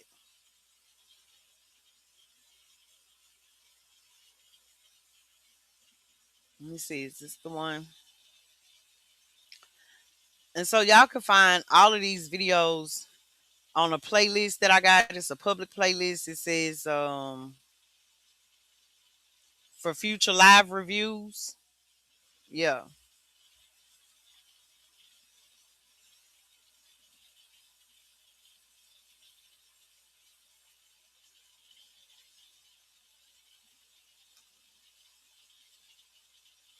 So let me show y'all this brief video, and then we're going to move along. Yeah, it's illegal to be homeless now in the state of Louisiana. And I was trying to find a video for y'all that I could play on here, but involved in it all did not post the video to their YouTube channel. So what I'll do is I'll probably screen record it and post the clip as a short or something. But yesterday in Alexandria, which is why I wanted to bring it to y'all today, yesterday in Alexandria, law enforcement got on their ATVs and they went into these wooded areas where the homeless people set up camp, and they started evicting them. They started evicting the people from fucking outside. Okay? Like in real time. They went and they took up whatever they had, whether it was a box that they were living in, a tent, if they had a mattress out there in the woods. Okay? This isn't on side of the streets like a lot of these news stories will show you. That's why I want to get this video from Involved in It All, because see, the news, when they cover it, they're going to show you people that are on side of the roads and shit. No. These people went into wooded areas on ATVs and pulled up these people fucking mattresses, and it's ridiculous. It's fucking ridiculous. But again, I'm always covering stories outside of Louisiana. So, yeah, let me show y'all the bullshit that goes on in Louisiana. So when I tell y'all that I come to YouTube because, hey, Flip Mode, welcome home, boo. And I tried to, listen, January babies rule the nation. So it's in furtherance to my claim that they are trying to get rid of the working or middle class.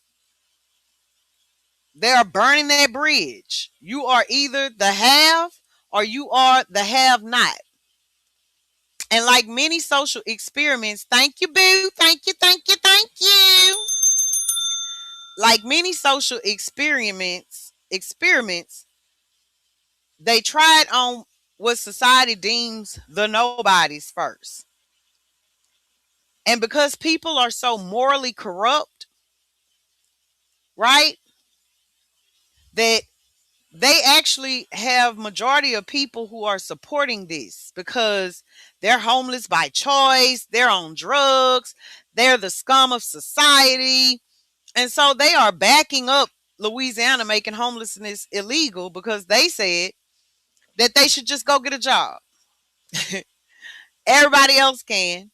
But what they don't realize is once you okay it, you've okayed it. And yeah, it's the homeless people right now. But who's next? How far away are you from being homeless? But anyway, so we're going to play this other short clip. Louisiana currently has one of the lower homelessness rates in the country, yet a bill on Governor Jeff Landry's desk would make camping on public property a crime. As Anana McCall explained, supporters say it could connect people to services, while critics say it criminalizes homelessness and may burden courts. House Bill 211, also known as the Streets to Success Act, would make camping on public property a crime. A misdemeanor punishable by 6 months in jail and a $500 fine. That's Joe Mueller, coordinator for the Louisiana Advocacy Coalition on Homelessness. It just shows you that legislators really are out of touch. If people had that kind of money, they wouldn't be homeless to begin with. Under the bill, some people would have access to housing, treatment, and job services, but they'd have to enter the criminal justice system, often through arrests, before becoming eligible for court-supervised services, and that could vary by jurisdiction.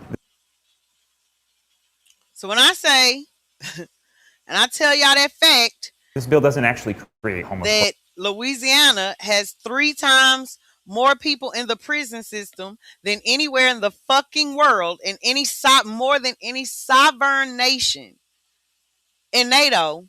This is how. This is why. This is how they do it. This is how they do it. So now if you are homeless and you are camping publicly, your ass going to jail. Not only are you going to jail for being homeless, you're going to have a fine. Now, they'll offer you some help, but you got to go to jail to get it. Yeah. Crazy fucking work, right? That's crazy fucking work. Bitch, I'm from Louisiana. I'm from Louisiana. At all. In fact, it just allows local jurisdictions to create court systems if they choose to. Advocates say that if people experiencing homelessness know they're being criminalized for it, they may be less likely to trust those trying to help. Outreach workers, if they feel like they are being shortchanged, folks are less likely to engage. Alternatively, in New Orleans, leaders say a different approach is already working, with more than 1,500 people housed through Home for Good. Councilmember Leslie Harris, who oversees the program, says it costs about $21,000 a year to house someone compared to more than $50,000 to jail them. She warns the bill could strain courts and cycle people through the system without long-term stability. But supporters say the current system isn't reaching everyone, and a court order can speed up the process. We're putting people automatically in the system to get services. State Representative Jessica DeMang voted for the bill and works directly with people experiencing homelessness. They get in housing, then they get back on drugs, or they get back in crime, or whatever, they end up back in jail. And so there's this revolving door that never stops in Louisiana. She says housing remains a challenge even in areas that she represents in Terrebonne Parish. She says legislators are continuing to address how individuals would be housed after completing treatment programs. I think that we just need to look at it being a positive, right? And I think it's important to look at the fact that a Republican governor has actually acknowledged that homelessness is a problem in the state of Louisiana. Which is crazy because the beginning of that came on saying Louisiana has one of the lowest numbers in homelessness. But again, it's a Republican government. So, People keep asking, how do we actually... The Republican governor, Jeff Landry. Hey, Edie. All right, so Edie, let me catch you up. First, we covered the new tags at Walmart that changed the fucking prices based off your facial features and your emotions. right? Then we covered, damn, what was it? I know we had got further along than this. Then we covered, what the hell it? Then we covered Jadarius Manyweather, the 15-year-old little boy in Baton Rouge who was trying to help his little young female friend who was being fucked, ducked, and mistreated by a 60-something-year-old man. Hell yeah. The young lady, and so the Jadarius Manyweather, he tried to take up for her, and the old ass man beat the shit out of him. And as of yesterday, the feds and Baton Rouge Police Department is saying that they have good enough evidence and reason to believe that the body of Jadarius Manyweather, been missing since June 6th, is now in the Baton Rouge landfill. They said the Baton Rouge landfill gets about 1,600 tons per waste per day, and they have narrowed down where he is probably at to a half an acre portion of the landfill. So the feds have stepped in. They will be they'll start searching, I want to say in July, the beginning of July, but the Cajun Navy is already out there trying to locate the little 16-year-old boy's body, 15-year-old boy's body. So that was the second one. We are on the third story, which is the state of Louisiana that made being homeless illegal. Okay? So now if you are homeless in Louisiana and you done pitched a tent in the woods or anything like that, your ass is going to jail. Even though Louisiana has one of the lowest numbers of homelessness in the country, they thought that this was an issue they needed to fucking address. Meanwhile, we are last in every motherfucking thing. Economic growth, education, all that shit. But by all means, we need more people in the prison system. So let's make the homeless people illegal. So this is a short news clip. It's 2 minutes and 23 seconds. And then we're going to move on. To housing, treatment, and job services. But they'd have to enter the criminal justice system, often through arrests, before becoming eligible for court-supervised services. And that could vary by jurisdiction. This bill doesn't actually create homeless courts at all. In fact, it just allows local jurisdictions to create court systems if they choose to. Advocates say that if people experiencing homelessness know they're being criminalized for it, they may be less likely to trust those trying to help. Outreach workers, if they feel like they are being shortchanged, folks are less likely to engage. Alternatively, in New Orleans. And why the fuck would they create additional court systems when they just fucking went through passing bills to eradicate the criminal court system in New Orleans and combine it with the civil court system? They just fired 12 black judges through eradicating certain positions in courts. They just blocked a man that was wrongfully convicted in New Orleans, who was later exonerated, who went to law school, became got his criminal justice degree. Liz Morrell, the state attorney general, bullied him out of filing a lawsuit for his wrongful conviction. And then when he ran for clerk of court for New Orleans Criminal District Court and won by a landslide, they then got a motherfucker from Shreveport, 6 hours away from New Orleans, to introduce a bill that would eradicate the court system so the man's position wouldn't be any more good, even though the whole city fought against it, okay? But they were saying that they needed to eliminate court systems.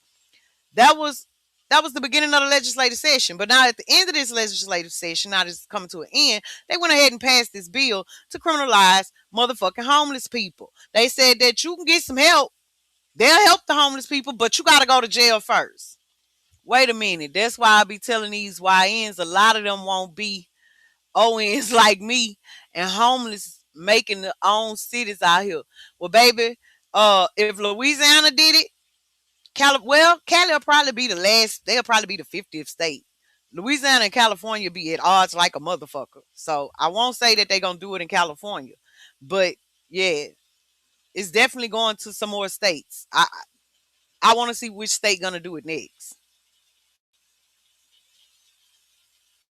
Leaders say a different approach is already working, with more than 1,500 people housed through Home for Good. Councilmember Leslie Harris, who oversees the program, says it costs about $21,000 a year to house someone compared to more than $50,000 to jail them. She warns the bill could strain courts and cycle people through the system without long-term stability. But supporters say the current system isn't reaching everyone, and a court order can speed up the process. We're putting people automatically in the system to get services. State Representative Jessica DeMang voted for the bill and works directly with people experiencing homelessness. They get in housing, then they get back on drugs, or they get back in crime, or whatever. They end up back in jail. And so there's this revolving door that never stops in Louisiana. She says housing remains a challenge even in areas that she represents in Terrebonne Parish. She says legislators are continuing to address how individuals would be housed after completing treatment programs. I think that we just need to look at it being a positive, right? And I think it's important to look at the fact that a Republican governor has actually acknowledged that homelessness is a problem in the state of Louisiana. Man, fuck Jeff Landry. Fuck Jeff Landry. I don't know why YouTube don't want us to finish listening to this. This is the same space it stopped at just a minute ago. Navan, the #1 rated business travel Shut the platform. fuck up. We do not give a fuck about Navan. How do y'all feel about homeless people going to jail for being homeless? And look, it started that shit all the way back over. Okay, so that's that. That's that. Oh shit, wait a minute. My girl was over there doing her motherfucking shit. My girl was over there doing her motherfucking shit. You better do your motherfucking shit. You better do your motherfucking shit, girl. You go, girl. Yeah, so, and then the Walmart shit, like, they did it to me. Before I saw the video on it, they had done did that shit to me. My little $3 clearance shirt tried to charge me $14.98 for it. Take this off here. Not buying no Wally World shirt for no $14.98. Is you crazy? I guess they seen my face because I got excited because the little t-shirt was $3 on clearance. I get excited about clearance. Shit. Yeah. Yeah. And y'all, let me tell y'all just real quick. Let me just let the troll out. We've been seriously talking about shit this whole live, but I just gotta be a troll for just a second here. So y'all seen that I had this live set up since last night for 2:25 p.m. today. Me being serious about the fucking live because it's a fucking content live, okay? I'm sitting at the computer making sure everything lined up and ready. 2:24, my hair fathead ass go live talking about, well, I guess it ain't since it ain't nothing. You fat fuck, my hair. Take my wrench. Take my motherfucking wrench.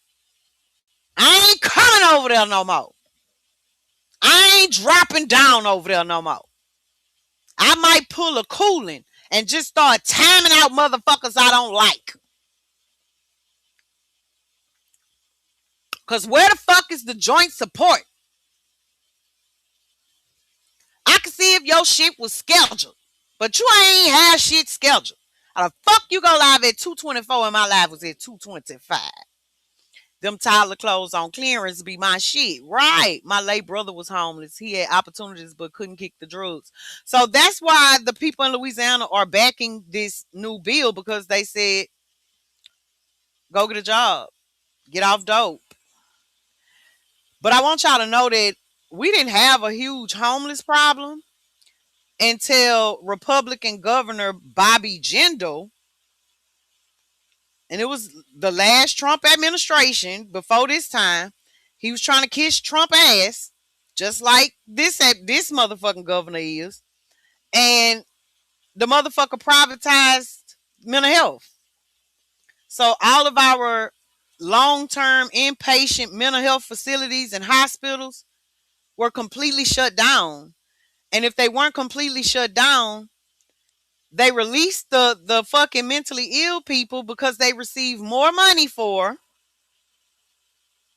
prisoners who were found mentally unstable. They got more money for crazy convicts than the mentally ill. So they released the motherfuckers into the wild.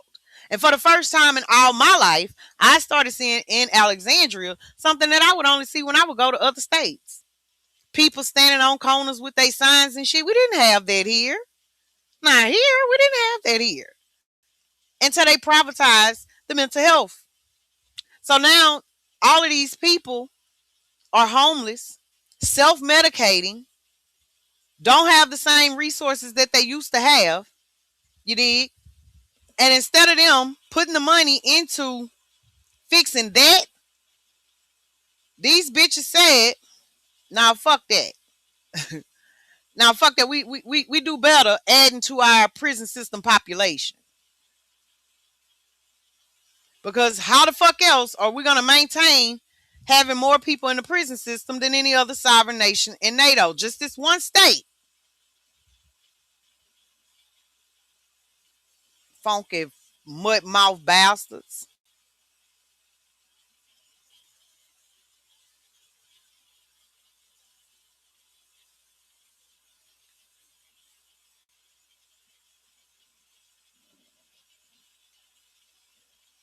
That's what they is. They some funky mud mouth bastards. Now, we're going to bring it even closer. And then we're going to get into the main topic. Okay? We're going to bring it even closer. I'm going to bring y'all, fuck Baton Rouge. I'm finna bring y'all to Alexandria. I'm finna bring y'all to Alexandria. And show y'all what these motherfucking warlords are doing here.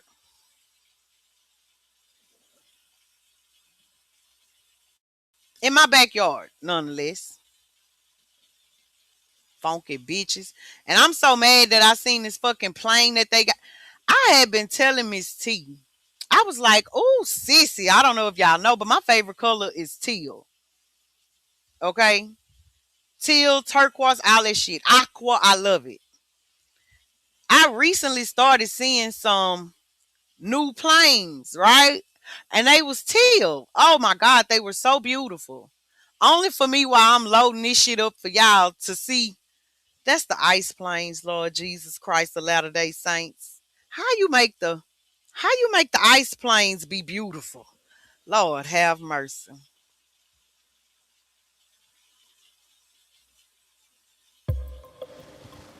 We've been watching ice flights, and you can track the flight in real time in the air.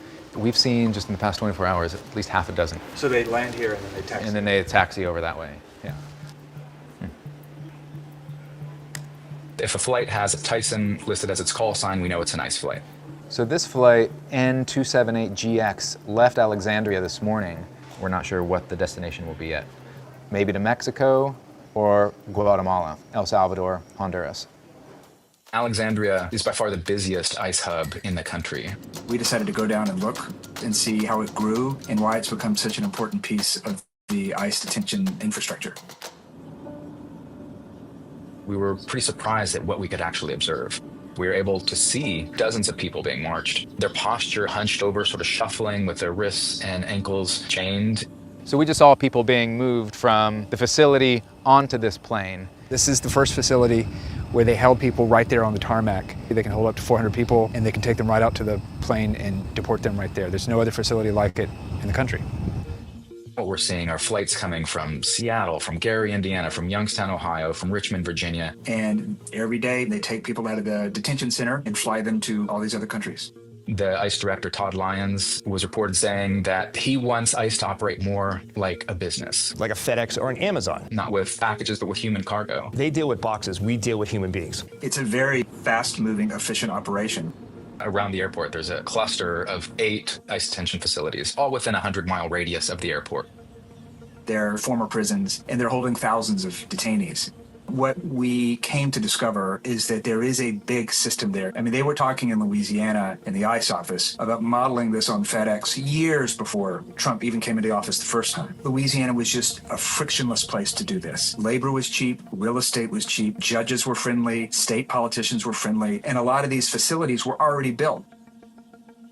I don't know if people who are in these centers would agree with how efficient and quick these are. The impact on the lives of people move through there can at times be pretty brutal.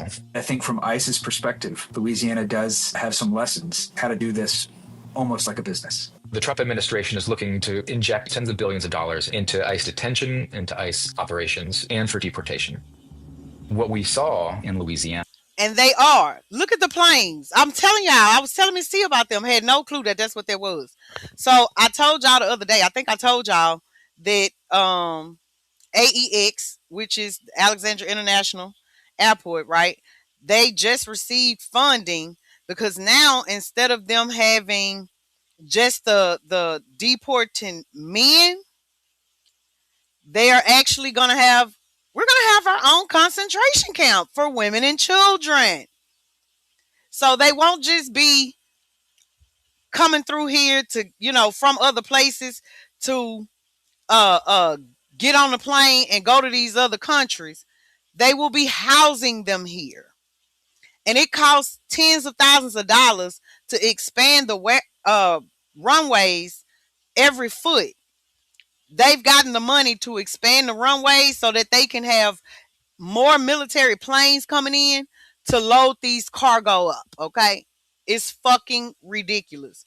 Meanwhile, if I wanted to fly anywhere, any fucking where, flying to or from, the people in Alexandria have two choices. You're going to either pay $400 more per ticket, coming and going, or you going to fly out of or into New Orleans, Houston. Baby, listen, trying to fly, just look. I want y'all to just, in your own time, right now, it don't fucking matter. Just test what I'm saying. Say you coming from wherever you coming from and you want to come to Alexandria, Louisiana. Look at the ticket price coming into AEX and then try New Orleans or Houston and see the huge motherfucking difference. Not only that, all the people don't even come here. All the people don't even come here. It's fucking ridiculous. And it was just a glimpse at increasing the pace and churn of movement of people. That's that. Bitch ass motherfuckers. And this is why I would rather fucking talk to YouTube people, okay, than the locals. Because I told y'all a long time ago, when I talk to the people here, all I do is cuss them the fuck out. All I do is cuss them the fuck out because fuck is y'all doing? Fuck is y'all doing? And this same England Airport Authority, yeah, I love them plain colors. I ain't gonna lie. I fuck with the plain colors, y'all. They are so pretty. If I can catch a video of them, I'll show y'all. And y'all see just how fucking close to the airport I am. These motherfuckers, you could see the windows of the plane. Like, fuck. I probably could see somebody waving. You know what I'm saying? That's how close I am. But this same England authority, Governor Landry has given them the authority to operate as their own government. You hear me? So this 700-acre data center that's coming a mile on the other side of me, I'm doxing where I live, huh? I told you if you won't see me, take I-49, the England Air Force Base exit, and hit me up. But anyway, instead of my community receiving the property tax and the benefits of said property tax for this $3.6 billion plant, the England Authority has operated as a government entity and has zoned them and redistrict them to, like, and so now they get the money. So now instead of Apply Digital paying the fucking property tax that would benefit my community, they instead now pay the 3.6 billion in increments with annual payments of like $27 million a year. And then the England Authority is gonna give 54 million to the community. Bullshit. Bullshit. Bullshit. Okay. And I promise y'all that if y'all look in y'all state, if y'all not watching y'all legislative sessions, y'all tripping. Right now, we can be the best trolls we could be. We also need to be well fucking informed trolls about what the fuck is going on. Because these funky motherfuckers, they did. I don't know why the fuck you keep trying to figure out my exact location, okay? You trying to send me a package or something? I need to give you a P.O. box? You want to send me a gift? Huh? I'm going to find you. Don't make me get book on you. Don't fucking make me get book on you. So, as I was talking to my Memphis nigga last night, and she was saying, madam, my motherfucking water is motherfucking brown. Listen. She was like, I was fucking scared to cook with this shit. Okay? I was fucking scared to cook with this shit. So I went to asking the AI. I did. Can you pull up this article? Can you pull up any articles or documents or anything to tell me why this, that, and the third is going on? I then also ran across this hoe ass nigga, this fucking hoe ass African American bitch, Elon Musk.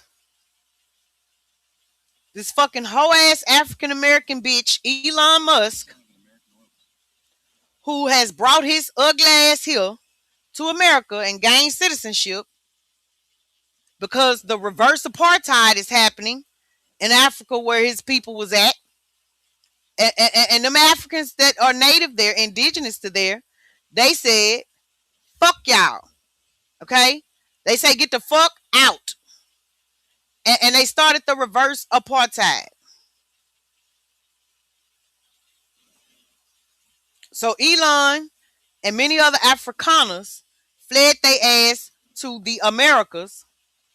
Elon is on his way to becoming a trillionaire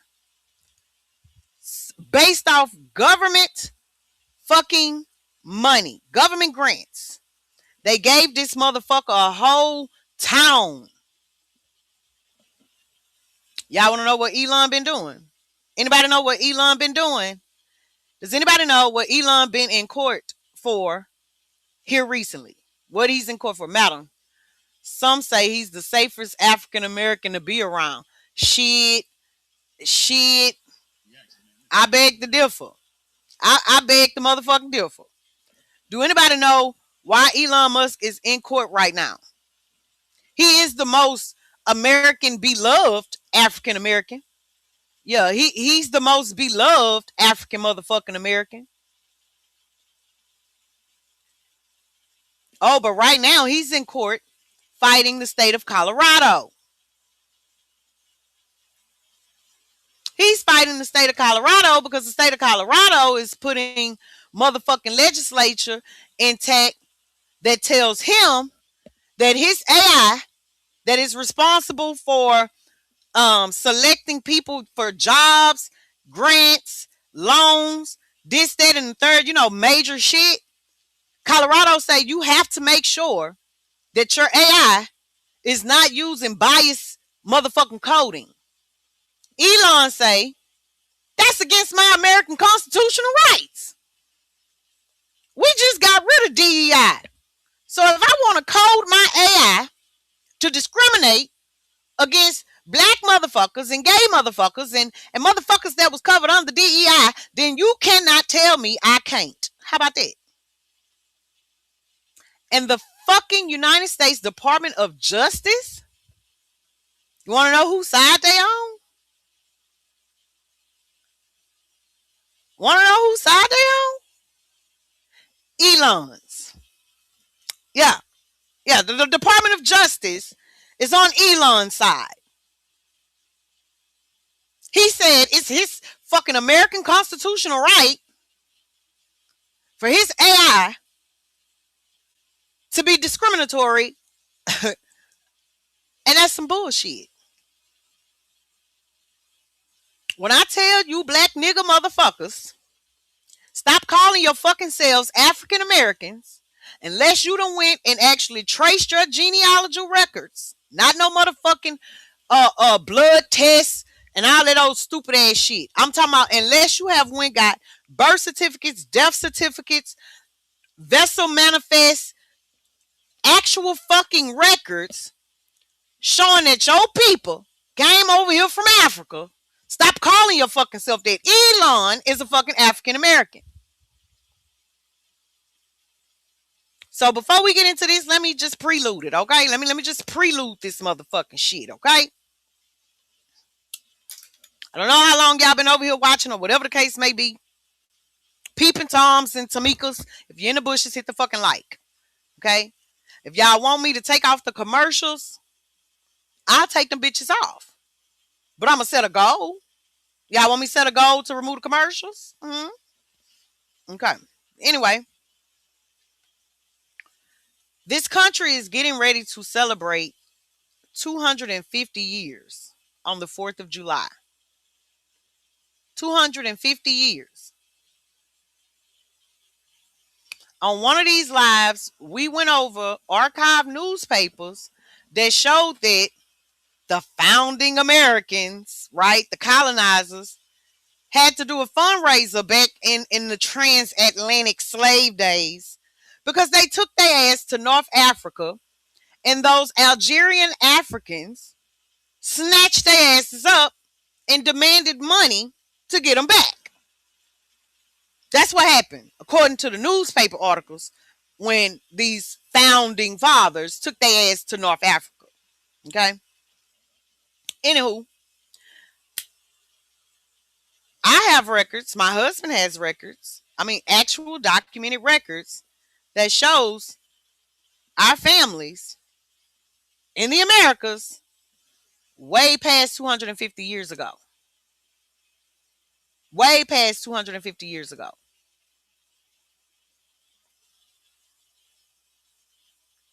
I have continuously told y'all that there was a paper genocide done on the indigenous people of America to make us, or make them think, make us, because at one point I thought it too, right?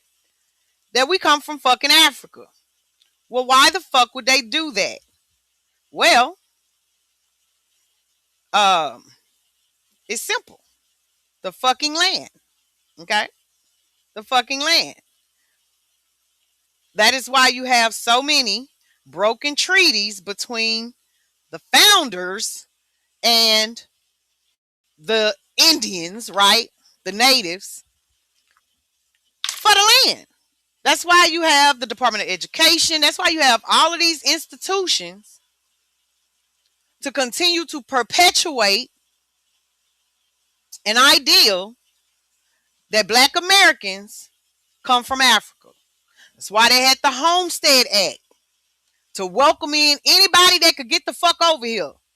They gave away millions and millions and millions of acres of fucking land to anybody that could get the fuck over here.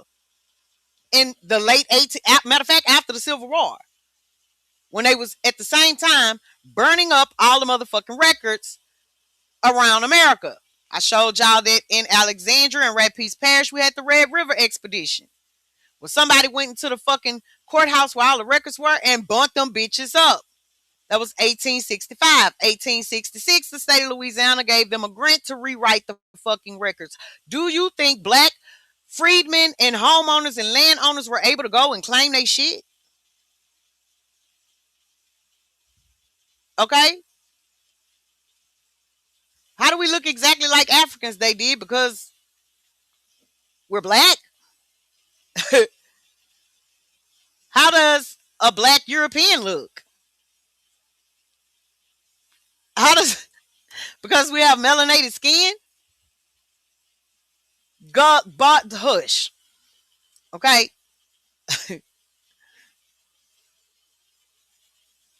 Elon is a fucking African. I don't look like Elon. I don't fucking look like Elon. Elon is African. Elon was born and bred in motherfucking Africa. I don't look like Elon Musk. America came over here, these colonizers came over here, and they created this motherfucking race classification system that is a bunch of bullshit, where depending on what country you derive from, you're classified as white. That's the fucking Brits. You know, the Metcalfs now. And there are so many ways to verify this, but how many people just don't want to know? But that's what's dangerous. Because now what we're seeing is, I want to say the number said 82% of these fucking polluting ass data centers that pollute the air, the water, and the soil. I want to say 82% of them that are being built across America right now or have been built are in predominantly black and brown communities that were historically agricultural communities. Historically agricultural. What was them old Negroes? Sharecroppers. That'd be historically agricultural, right?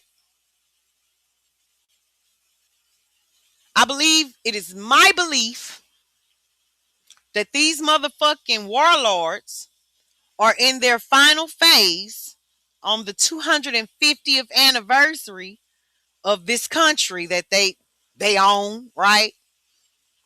I believe that these industrial warlords are in the final phase to wipe out the actual indigenous natives of the Americas. That's what I believe. That's what I believe. That's my belief. And I have a shit ton of motherfucking evidence that would support my motherfucking theory. Okay? Let's start now. I'm gonna do a little musical interlude or something. Y'all want a little music or something? Y'all want a little musical interlude or something, or y'all want to get straight into it? If you like what you're seeing, you're watching a replay, or you're here now and you're not a member, join it. If you think I put a little work into looking this shit up, okay, and you want to say, Madam, I appreciate you bringing us this shit, hit the fucking cash out. Support, support, support. And to you peeping ass Tommies and Tamikas, hit the fucking like button. Make sure you hit my motherfucking like button. And to the rest of y'all that's in here and y'all seeing this shit, I would like if y'all would stay active in the chat, okay? Let me know what y'all think about the shit I'm presenting. Please and fucking thank you. Okay?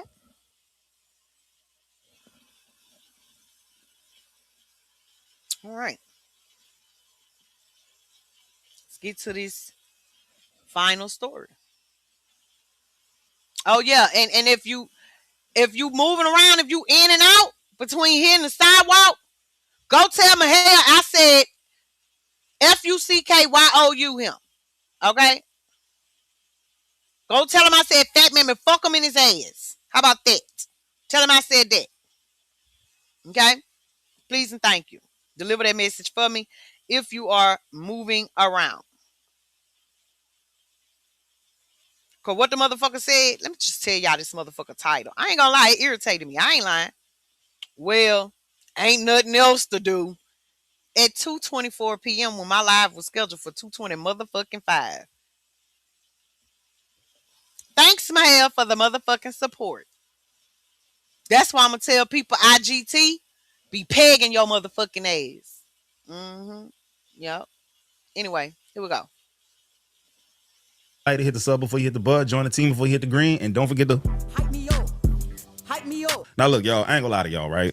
Tesla, you know, the owner of Tesla, Elon Musk, the niggas are racist. It is what it is. But dog, if you in the market to buy a Tesla and you black, I highly suggest that you don't. If you already own one, and that's whatever, I can't say nothing about that. You already paid for it. You might still be paying for it. I'm not here to bash you, but man, if you willingly go out there and buy a Tesla at this point, dog, you are basically putting money into the pockets of a person who thinks that you are inferior to him. I would never do it. Let's get into this. Elon Musk just told a federal judge that being forced to not discriminate against black people violates his First Amendment rights. I'm not exaggerating. That's the actual lawsuit. Your entire attention is on a Chris Brown and Usher stadium tour right now. Ooh. Meanwhile, Elon Musk is in federal court deciding whether his AI can reject you for your home, your job, and your doctor. This is why we're always missing at the table. The media pushes the concert, and while you're trying to figure out tickets you cannot afford, somebody is in federal court making decisions about your life, with or without you in the room. Same week, the NAACP sued him for running an AI data center in a black Memphis neighborhood. No permits, hazardous chemicals, people cannot breathe. So let's be clear, he does not want you to breathe clean air at home, and he is in court right now making sure his AI can reject you for your job, your apartment, and your doctor. The law he is fighting, Colorado's. It says AI has to be fair when it decides your housing, your employment, your healthcare. That is the whole law. He sued to block it. Stadium tour in the summer, federal court in the fall. One has your attention, the other has your future. Y'all heard that, right? That's all facts, is all true. And then the data center in Memphis is crazy, dog. That is crazy. Y'all know what the data centers do. And you put them, they all, bro, has there ever been a point in time where they didn't try to maximize profits by exposing black people to some shit? If you think about Louisiana, all of the chemical plants are basically aggregated in black community. They call it Cancer Valley, right? Or Cancer Alley, one of the two. Then you think about the highway construction app. Is that what it's called? I forgot what it's called. But anyway, when they put highways through almost every black neighborhood. In New Orleans, you can't drive on the highway without going through a black neighborhood. When you take Claiborne, Elysian Field, Paris, when you're getting off on Orleans, when you're getting off any of those exits, all of those roads had houses on them before, and they knocked them all down. Businesses, houses, beautiful oak trees, everything. The Claiborne Bridge, full of old-ass oak trees. They knocked all that shit down so that they can let white people drive through the...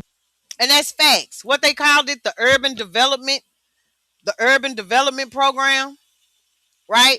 So they don't talk about that when they tell people outside of America, and when you have people visiting here, and when you have people who are closed off and don't know what the fuck is going on, they be like, well, blacks don't build anything. They don't take care of anything.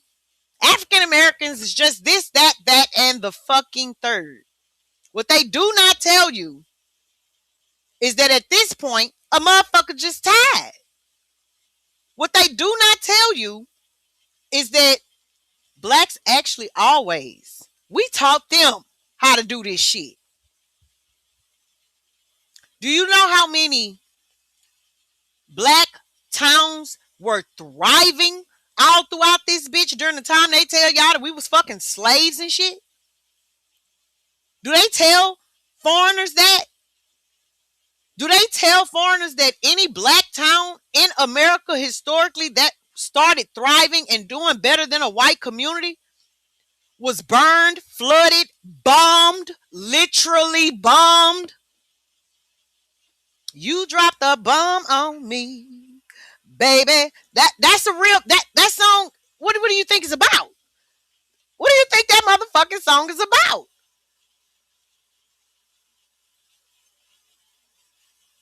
You got the fucking park in Central Park in New York? That was Seneca Village.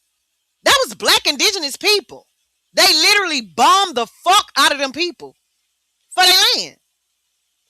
Lake Lanier in Georgia. Flooded the shit out of it. New Orleans had a old Orleans. War tactics were done. They fucking took black neighborhoods and they took the house, eminent domain, took it, took the properties, took the businesses, took the storefronts in black communities.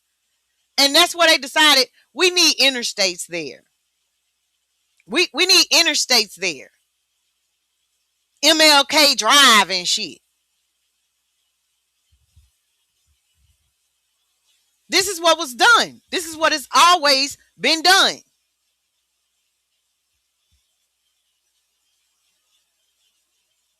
Why?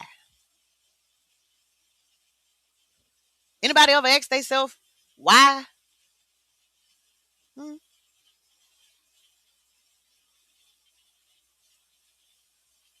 Why did they only want to experiment with syphilis and fucking, what else was it? The whole cancer treatment for women. All that come from experiments being done on black women and black men.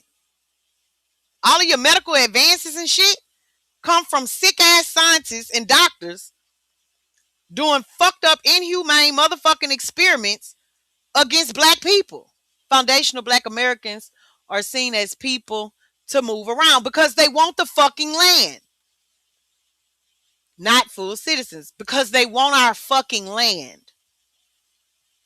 So when I always implore and encourage y'all to go get these motherfucking subscriptions to newspapers.com, to go to your fucking state facilities and look up the original fucking records. Go get trace your bloodline. Not through no fucking sending your DNA to God knows who for God knows what. No, start with your fucking birth certificate and work your way up. If you want to start with working your way up through your maternal side first and then come back and work your way up to your paternal side, then fine. If it's not too late. If it's not too late. During COVID, when they shut every fucking thing down and start digitizing everything, listen, baby. Never mind. Fuck it. I'ma just keep on, I'ma bring it to y'all and then I'ma be through. I ain't finna get look, I don't have no health issues. Okay? So fuck it. Y'all don't wanna know? Fuck it. Damn city. I mean, though, they always messing over niggas, no matter what. The gerrymandering thing right now in Louisiana. Whatever they gonna do is always gonna hurt black people. It is what it is, dog. All my black people. So y'all still about to ride in Teslas? Allegedly, Elon don't like us. The fuck? You can't make this up. Elon Musk is suing for the right to discriminate against black people. His AI company called XAI allegedly filed a lawsuit against the state of Colorado to block the law that would stop AI tools from discriminating against black people. He don't want them hiring, giving loans, school admissions, and insurance. This shit wow. And all the other races be thinking we really be tripping. They try to gaslight us. Discriminated for everything. Wasn't he bitching about getting discriminated against in South Africa? His rebuttal was that by him being forced to treat black people fairly, it violates his First Amendment. The fuck? It's crazy. These motherfuckers be scared because when they know if black people had the same equal as other motherfuckers, we'll run this world. We'll run it. That's what they scared of. Now hear me out now, y'all. Now you got me thinking, is AI made to destroy black people? Is AI made to just wipe the black people out? Like you said, no loans, no insurance, no jobs. Not only that, you got me thinking now, the black people who got Teslas, you know how you probably got to write your gender down or something, your race and everything? What if they give them different type of Teslas? He want the AI to work bad for black. Certain type of Teslas that people be getting if they black from the other one. Do that make sense? Comment down below if y'all get. But black people, with this information, if you got a Tesla, are you turning it in? Or if you don't got a Tesla, do you still want a Tesla? It's messed up because, truth be told, if we think about it, man, a lot of products that we buy and use on an everyday basis come from companies who don't give a shit about black people. But what you supposed to do? Stop using it? I mean, shit. Look at this, though. Someone said Elon Musk's Cybertruck design was stolen from a black man named Charles Richard Patterson. Search C.R. Patterson and Son. It's created in the 1800s, and no one ever talks about Cybertruck design. Isn't bright, unique, ideal. It came up with, boy, I hate when people, no, please, grammar check your shit. Send it through ChatGPT if you have to. Y'all got me sounding stupid. Truck design isn't right. Unique idea he came up with. There's an old model of the same design from the 1800s. I don't care if it was a millionaire. I wouldn't buy that PlayStation 6 by any means. It's ugly. Yeah, this is crazy, dog. This man, Elon Musk, is straight up disrespectful, bro, to our people, to our existence. You know what I'm saying? And I would never in my life, I don't give a fuck if that shit was gifted to me for free. I could put this on everything I love. I would never drive a Tesla. He's always said crazy shit, right? But the last thing he said recently was the last straw for me. I despise, like when I say I'm not a hateful person. I don't despise anybody, but that's one person. So he's from South Africa, as we know, right? If you're not familiar with South Africa, very racist white people come from. This is why we could say they know we some talking motherfuckers, but we don't do shit. They know they're gonna talk and probably march and we don't do nothing, bro. You think we getting reparations? Facts. 10-year-old grandson molested a 13-year-old. Google that. Think I'm lying. Google it. I'm not. What they do is they break the law and then they amend the law so they no longer were guilty of breaking the law. We are all descended from slaves. So it's just a question of when. Was it more recent or less recent? That's it. Is this something we want to make part of our constant dialogue forever? Or do we want to say, like, let's just move on and treat everyone according to just who they are as an individual? I agree with you with that. That's the ideal. But what the evidence shows is that that's not what's actually in practice. I think we're doing better than anywhere else. That's true. I agree with that. But that doesn't mean anything. That doesn't mean a lot to a whole lot of people who aren't able to take advantage of the opportunities that you were able to take advantage of, simply because the color of your skin. What advantages did my color of my skin give me? There's an ease that you have in society that many people of color don't. You were able to come to this country voluntarily. There are many people who were not able to come to the country voluntarily. There are people who came here. I'll give him a great example right now. You are able to use, sell, distribute, traffic drugs easy and not get caught. You can smoke all the weed, pop all the pills you want in the comfort of your own home. And when you drive out your neighborhood, there won't be a whole bunch of police officers waiting at the corner just to fuck with you, just to fish. Y'all over here worrying about cherries coming in y'all mouth and lap dances on stage by Chris Brown with this Usher and Chris Brown concert. Did y'all know Elon Musk is in court right now suing to discriminate against us? So every black person that has a Cybertruck or a Tesla, he gonna make sure y'all don't get nailed another one because he does not like us.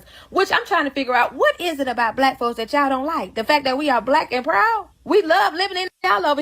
You know what? Black and proud doesn't even mean hatred. I've never heard white power and that shit didn't accompany hatred. I've never heard that before. Black power, peaceful. White power, KKK, neo-Nazism, all that kind of shit, bro. Let's be real, dog. Y'all gotta stop sugarcoating shit, man. So I be thinking some of y'all scared to piss off your white coworkers and your white partners, dog. If they really your friends, they'll listen to you and understand that if you show them the facts and the data, they're not gonna get butthurt. Damn, bro, I didn't know that. Damn, that's fucked up, bro. Nah, but what they do is like, man, stop living in the past. That's how you know they're not really your partners, dog. Whole time telling you stop living in the past, but you won't go and celebrate St. Patrick's Day, Independence Day, shit that happened in the past. Come on, man, make it make sense, dog. Slavery was a long time ago. I need you to see this. Elon Musk is spreading a very specific kind of racism on the internet right now. Elon started retweeting some of the most prominent race scientists, and there was like nothing. No one, Chuck Schumer met with him after that. He's like the sort of patient zero for a lot of stuff right now. Elon seems to really like this account. They've gone by a few names on the platform, but they share extremely racist content that argues that black people are innately intellectually inferior beings. We actually settled this debate generations ago, but Elon Musk is helping to bring it back. Meet Louis Agassiz,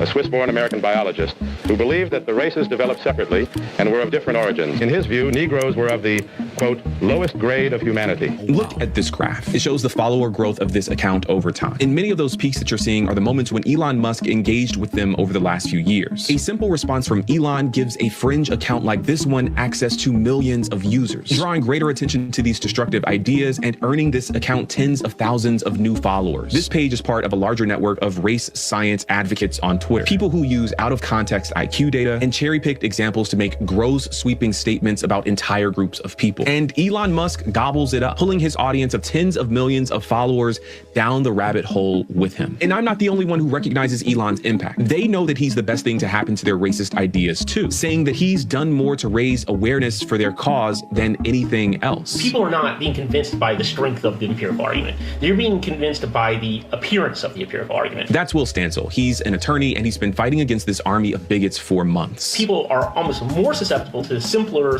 charts with like race and IQ than they are to the really complicated stuff. The simple stuff, they can look at the chart and there's a line, there's a line that says black Americans and says IQ 70, white Americans IQ 101, and people go, well, that's it then. This is the most basic statistical error of the book. Is the correlation doesn't equal causation. Now, if you encounter this content in the wild, there are graphs and academic sounding language saying that IQ data proves that people of European descent are intellectually and genetically superior. You may know that it's wrong, but you may not have the language for it. So I reached out to Dr. Sasha Gusev. My name is Sasha Gusev. I am an associate professor at the Harvard Medical School. I am a statistical geneticist by training. I asked him if there was any scientific legitimacy to the claims that these people were making. So I think there's a couple of ways to think about it. One is this concept of race fundamentally doesn't have a basis in biology. So, it's pseudoscience, bro. mentioned, like the model, the evolutionary model that we have of genetic diversity is completely different from the sort of social model that we have of distinct, isolated racial groups. And so whenever we start talking about racial differences, that is already a flawed view of looking at genetic variation, which just does not follow those kinds of hard and separate racial distinctions. I think Dr. Gusev captured perfectly why Elon's role in spreading these ideas is just so uniquely dangerous. There's a kind of fusion of old school, just like gutter racism that everybody can kind of recognize, and this new school Silicon Valley data-driven analysis. And I think that that is very confusing to people. And a lot of times they don't know what to do with it. They say, hey, there's this thing that I understand is ugly, and then there's somebody posting 100 charts that seem to support it. Talk to me, why are you engaging in this online? I mean, you know, you're a busy scholarly individual, you're a professor. What brings you to Twitter to argue with derps online? That's a good question. I ask that question myself a lot too. I think it is important for the people who actually run the studies and understand where those charts are coming from and how their work is being misused, to be out there and talking about it. Hey, dog, the shit's so crazy. All of the fake pseudoscience really got some white people who are rednecks, 8th grade education, thinking that they're smarter than a black person that graduated from medical school, dog.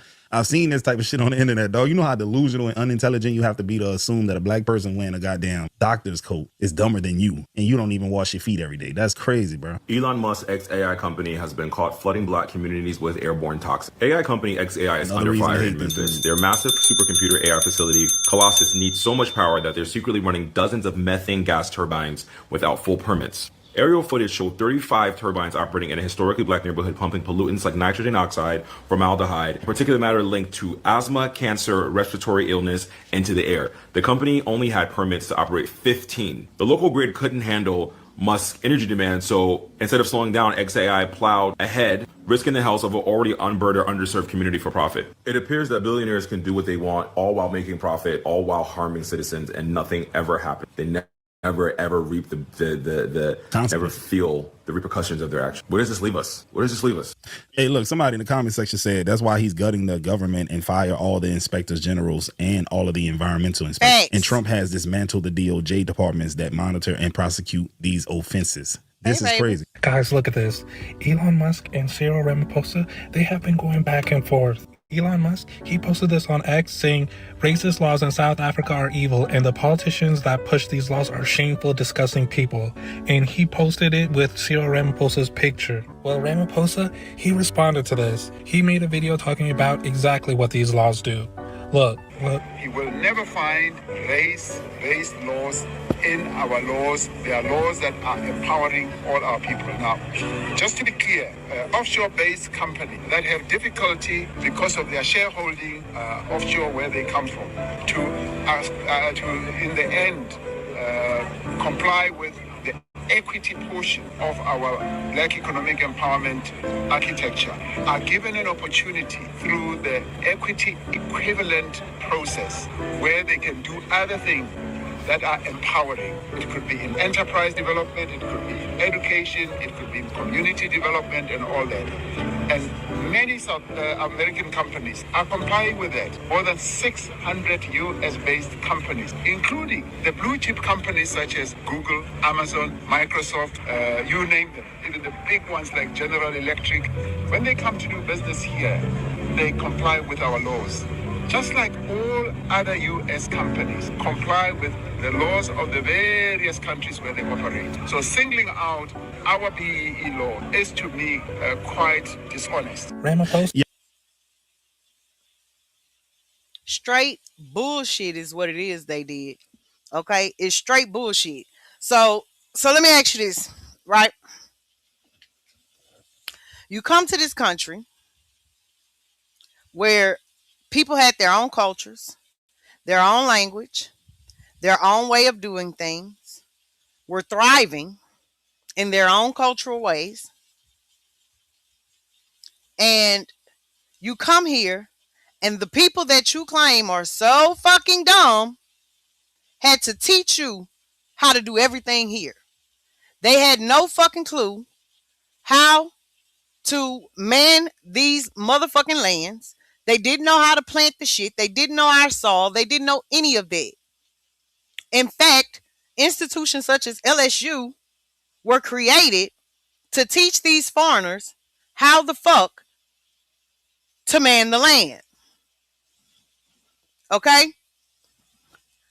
Then you come with your fucking created up, made up as bird language. You use fucking animalistic war tactics to make sure that most Black Americans, brown Americans, indigenous, fundamentally Black Americans, foundational Black Americans, did not have access to these same educational institutions. In fact, to this day, what you learn in a public school is going to be completely different than what you learn in private schools. Okay? So these IQ tests, they go along with Darwin, ugly ass. Okay? These were things that were put into place to make it appear as if one race of people were inferior to another, which is a bunch of bald-head bullshit. Do you understand how many inventions and things that foundational Black Americans actually created? But because they were not allowed to file patents, some motherfucking foreign peach person or foreign brown skin bitch, you understand, came and filed the patent. So now it looks like you got all these white inventors when actually you the fuck do not. Madam, the races are quite different. Listen, there are cultural differences. There are cultural differences. And when it comes to race differences, my melanin says that nature loves me more than somebody without it. You understand? My melanin says that if I wanted to go sit out in this 95-degree Louisiana sun all fucking day long, I'm not going to get skin cancer. I don't have to put on all these different chemicals on my body to protect me from nature. I don't have to do that. When it comes to genetic makeup between the different races, these 4C corals that sit upon my head are more favored by nature. Okay? It doesn't mean that different races shouldn't be treated with dignity. The thing of it is, if these colonizing motherfuckers, if they really believe that they were truly superior, then why they got to go through such great lengths to cheat? Why do they have to go through all of these very drastic fucking things to try to push us down? Why not just leave us to our motherfucking selves? If we are so intellectually inferior to you, then why don't you just leave us alone? If we are such a danger and cancer to fucking society, then why the fuck do you want to be over here with us? Go home. Go home. It was, in fact, these Brits that ran over here because they was too pussy to stay in their own country and fight for what the fuck they believed in. They got put the fuck out. Facts. American scientists and foundational American scientists were fucking rejects whose hometowns and houses and shit was burnt up, and they was chased the fuck out of Dodge, and America welcomed them. Come on. This is the land of the rejects over here. Look what we can do. What do you mean they don't do much? Are you not listening to any of the things that I'm showing you? We could be treated far worse, or we can do what they are afraid of. We can seek revenge. We can get back. Could you imagine a reverse apartheid in America? This is why they keep us separated. This is why. This is why they are committing chemical warfare, biological warfare, environmental warfare, crimes against humanity. And they are targeting foundational Black Americans, aka the indigenous. This is why they commit paper genocide. This is why they paint the narratives that they paint on news media of Black Americans to the world. Because they don't want you to know that not long ago in California, some white Christians went and shot up a fucking synagogue in the name of Christianity. No, they're not going to put that on the headline. They're not going to put that they were white Christians. No.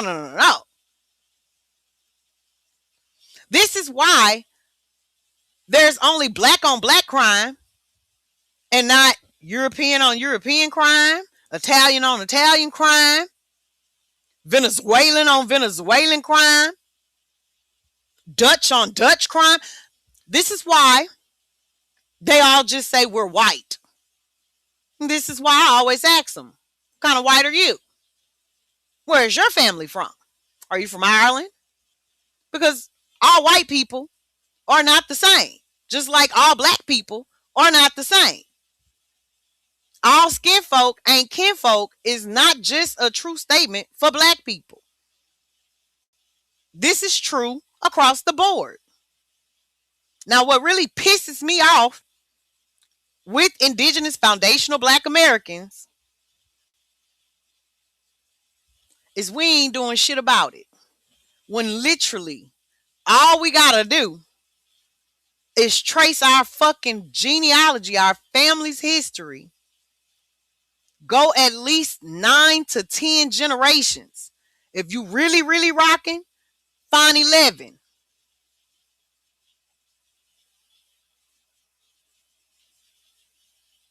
Now, with what we're listening to about Elon Musk and how he feels about Black Americans,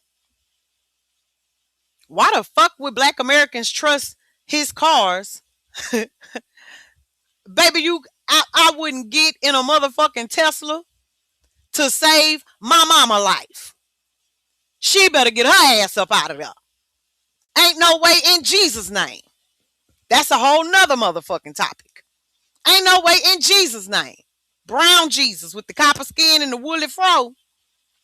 I'm getting in no fucking car made and ran by a motherfucking African who hates me, who thinks I am subhuman. You'll never drive that bitch off the road while I'm in it.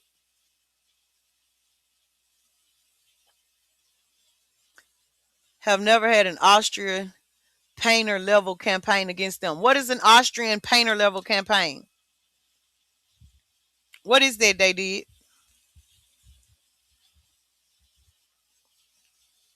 Let me look that up. Hey Siri, what is an Austrian painter level campaign? Hitler. Bullshit. You don't think? Girl, but they did. What the fuck do you think has been happening in this country? What do you think has been happening in this country? What do you think happened? And they did. See, this is the part that they don't teach you guys in other countries. This is the part that they don't teach in public schools. I'll show you all of the very many fucking massacres that were committed against indigenous brown Americans. I'll show it to you. Again, they did. You love maps. So do you see how big Central Park is? They did. Do you know that they literally made it illegal for indigenous Americans to claim indigenous American citizenship status? They reclassified us and made it illegal for our ancestors to say that they were who they were. And then they created the Dawes Roll, okay? Well, they pimped the pen again. And they put these fucking peach people in, I'm not talking about a paper situation. The paper situation went along with the massacres. You should look up historic massacres, okay? I'm talking about industrial level extermination. Abso-fucking-lutely. See, all they teach y'all, all they will tell y'all about is Tulsa, right? That's it. That's all everybody know. Black Wall Street. Central Park was literally Seneca Valley. They literally dropped bombs to kill all them people. There's a whole fucking waterway in Louisiana. It was a black town. It was black towns. They flooded it. Lake Lanier, a black town, they flooded it. Rosewood, burnt it. No, baby, they absolutely had mass massacres occurring across America. Massive. Massive. It just wasn't the only thing. They pimped the pen with it. They changed the name of cities and towns and rivers and all that shit so that it's even harder to find these historic fucking atrocities. Why do you think the United Nations said, hey, bitch, hey, little bitch, hey, little bitch?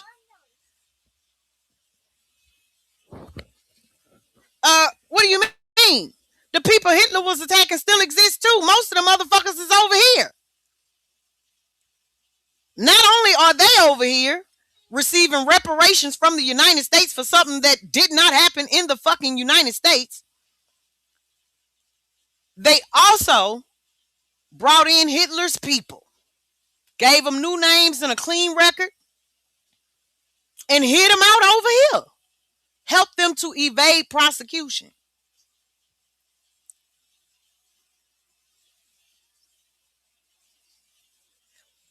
Brown women went into hospitals for minor things and fucked around and got their ovaries and their tubes taken out without their knowledge. Sterilized. Why do you think Black Americans hate the hospital?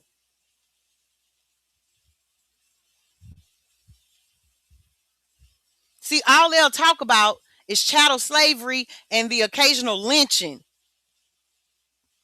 But they don't tell you how they literally burned, bombed, flooded entire fucking towns.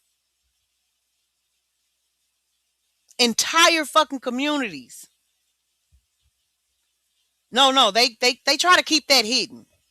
They absolutely try to keep that hidden.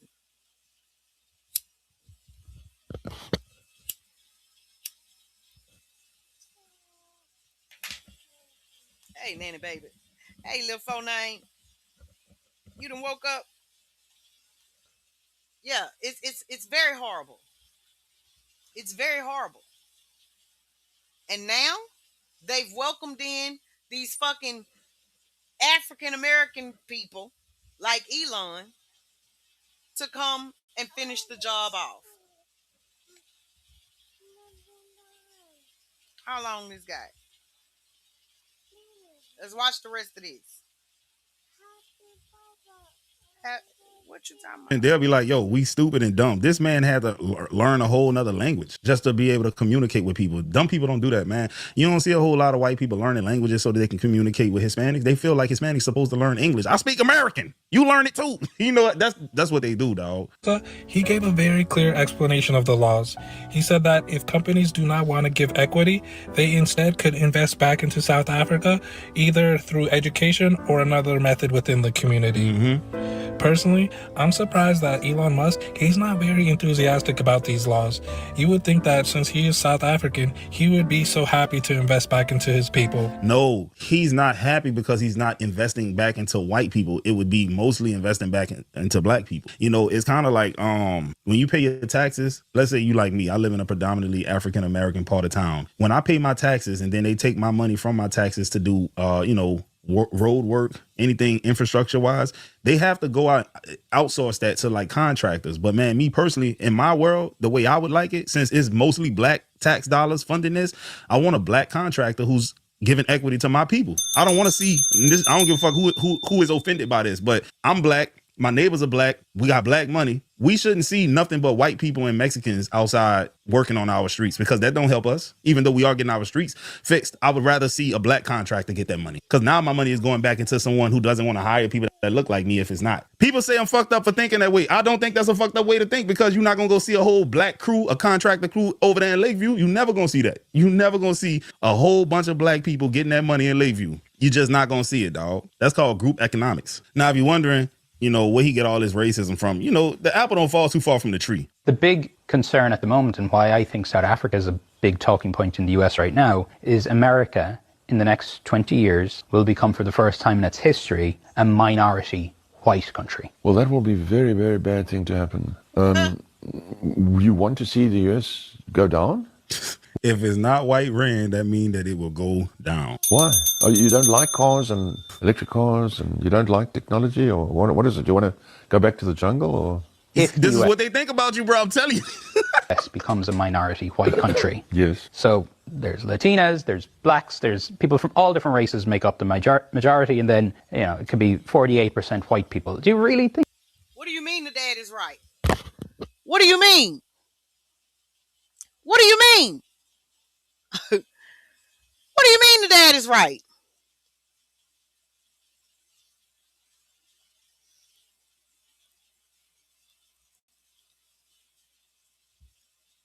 I need to know what the hell you mean.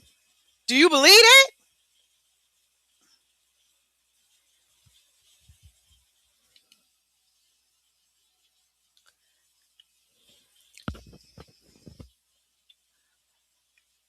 And you think that's a good thing? First of all, modernization, as you call it, is fucking up the earth. That's absolutely not true. That is absolutely not true. Abso-fucking-lutely not. We choose to live here because this is our motherfucking land. Because without white people, the world would be thriving. Because without white people that came over here with that bullshit, correct, an outgrowth of Europe, who was in the fucking dark ages, who was over there dying of disease and shit, who didn't know how to do a fuck thing for they fucking selves. Nasty son of a bitches. 77% of all sex crimes against children are committed by white Americans. Nasty motherfuckers. They got this fucking capitalism that they have made perpetual, which is only supposed to be a part-time thing to help boost an economy. No. They done made it a fucking way of life. They done made it a way of life. And all of this motherfucking technology is killing the earth. It's killing the earth. Because these people have a fucking God complex. Because these people have such low self-esteem. Because they secretly have such a fucking low self-esteem about who they are that they want to be God. that they want to get rid of God's creations and make their own. They are so fucking scared that they will be a minority in a country that they are fucking already a minority in, that they are making up some of the most horrific crimes against humanity trying to preserve their motherfucking whiteness. We're not African. I ain't come from Africa. I would really like... No, we're not propped up. What the fuck? Is that what you think? Your opinion is skewed. Your opinion is skewed, and it makes me think that your ancestry comes from fucking monkeys or some shit. Because what size is your fucking brain for you to even think that? What size is your brain for you to even think that? Did you know that a black man from Rapides Parish actually was the first one to patent an aircraft in the United States? It was not the Wright brothers?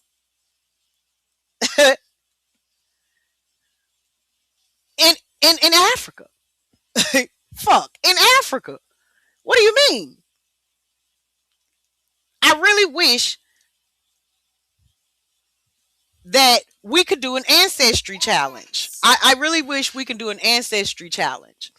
And that ancestry challenge would be,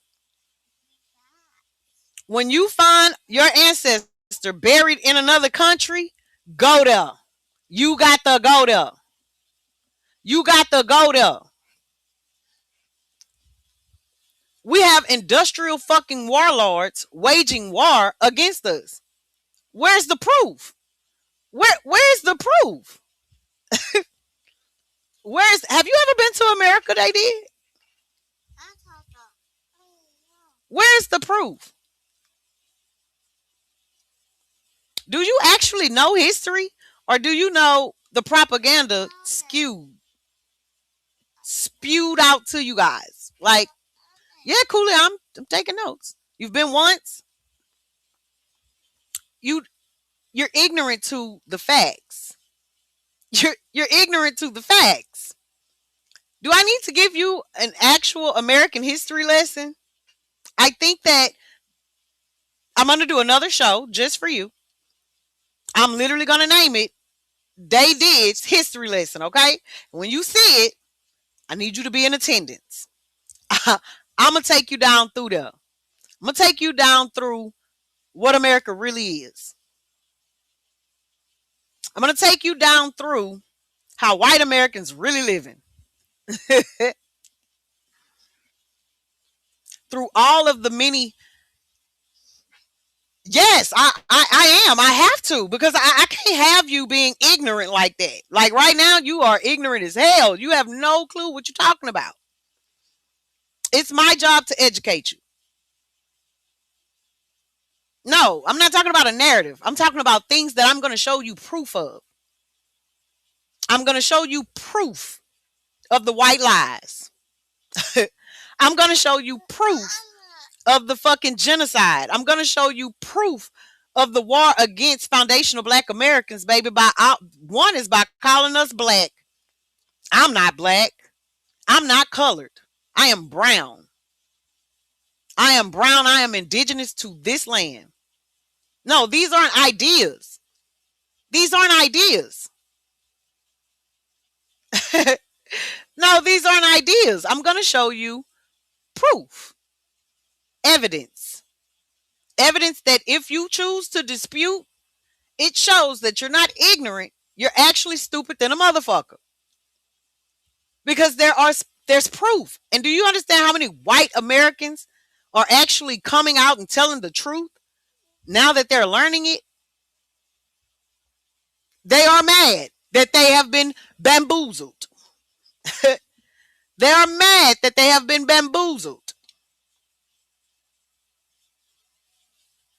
The white race is the most weakest fucking race on the earth.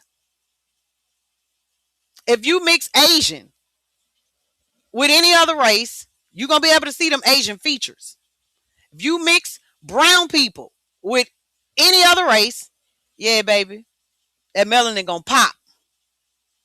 You mix old Euro motherfucker with any other race, and that shit goes. That shit goes to waste. They want so bad to be like us that they go fill their lips with shit to have full lips. They in the gym working their ass off to have what God gave us naturally.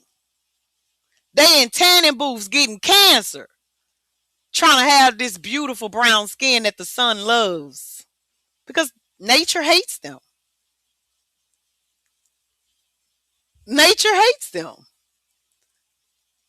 Nature, if you're white, right? Yeah, nature hates you. Nature fucking hates you. Nature fucking hates you.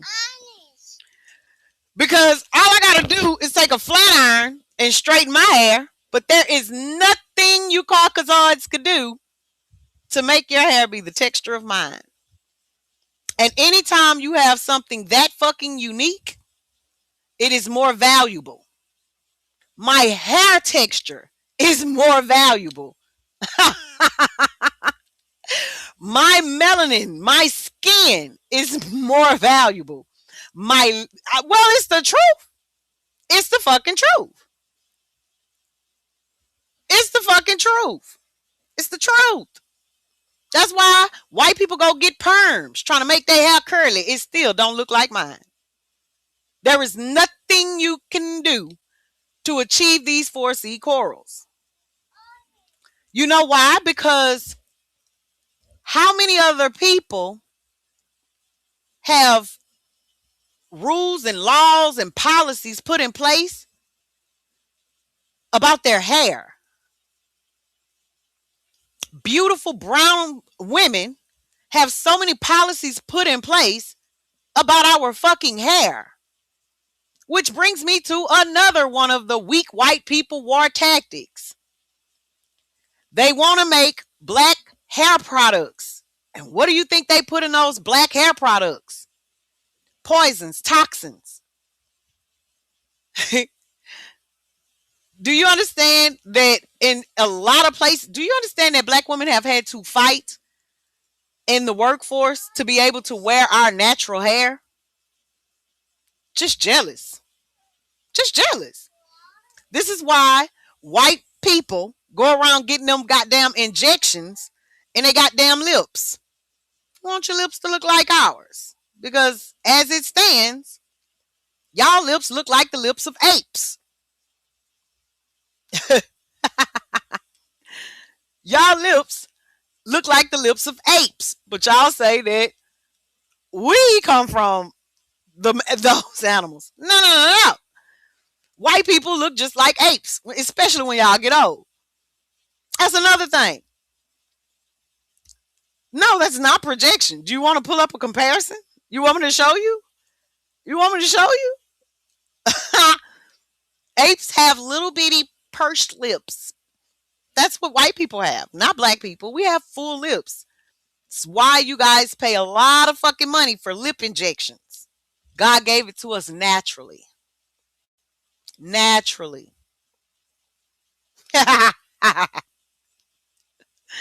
Straight up. That's just the truth.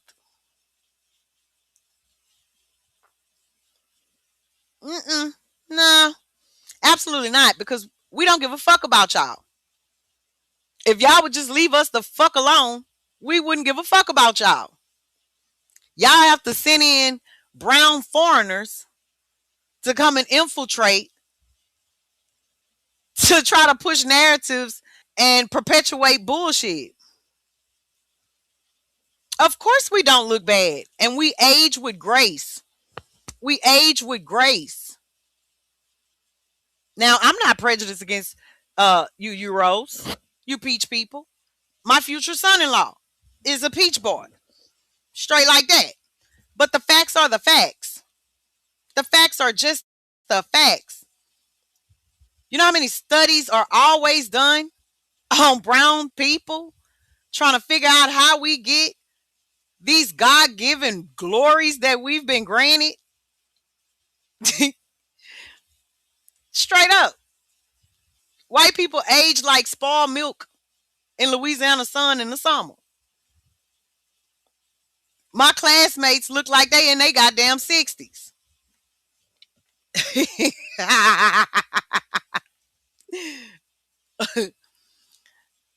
It's just our God-given talents. Why do you think that these elitists want black people body parts? They want black people hearts.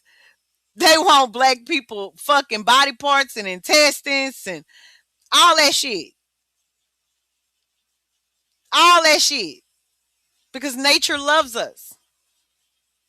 Nature loves us. Let's just be honest. Peach people are a genetic mutation. I'm not comparing. I'm stating facts based off your comments. I'm stating facts in response to your comments. Okay? Hey, Nomad, my favorite catfish troll.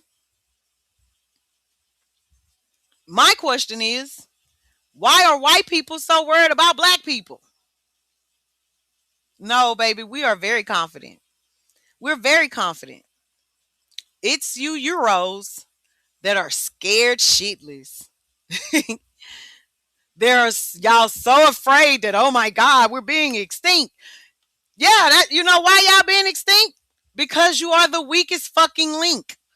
Because anytime your white women or men, anytime white women or men mate with us, it eradicates y'all. You're not the dominant race. Facts prove that. That's just the facts. I see that it bothers you. They did. I never knew that. I never knew that you were one of those. No, you're not being mean. You're being honest. You're showing your white fragility, your white insecurities. You're showing your inferiorness to brown melanated people. I mean, but hey, it's in your core. You can't help it. You derived from apes, monkeys. You lived in cold climates that made your nostrils thin and your hair like it is. You know? Where you had to hunt and be animalistic in order to eat. Brown-skinned people come from beautiful places where nature gives us natural fruits and vegetables. From living around other races, FBA feel bad about themselves. See, madam, what if I said that? I mean, that's the fact. It's the facts. If you can state a fact, then I can never be mad at facts. Facts aren't rude. Facts aren't rude. Facts are not rude. You know? Now, the lies, the perpetuation, that's just a bunch of bullshit. They lived in caves, right, Sparkle? The Caucasus Mountains. You have white morality. There is no morality amongst white people. White people have done more atrocities across the globe than any other race, any other culture of people. Any other culture of people. It seems as if white people are the descendants of the Anunnaki, as if you are spawns of Satan himself. You know?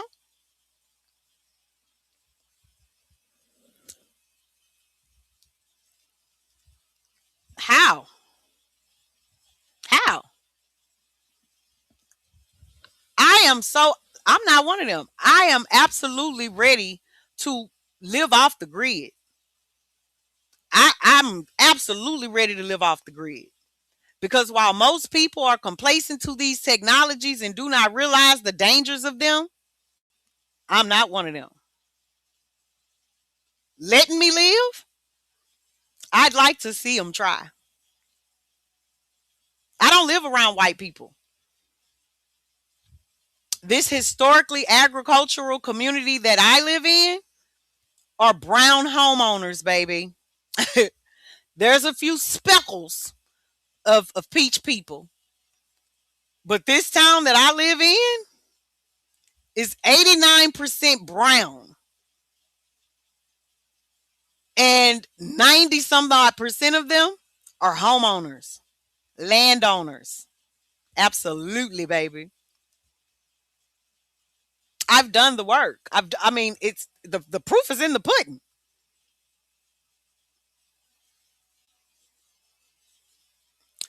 Absolutely, white people are far more animalistic. Absolutely, are far more animalistic than any other culture. I just said that.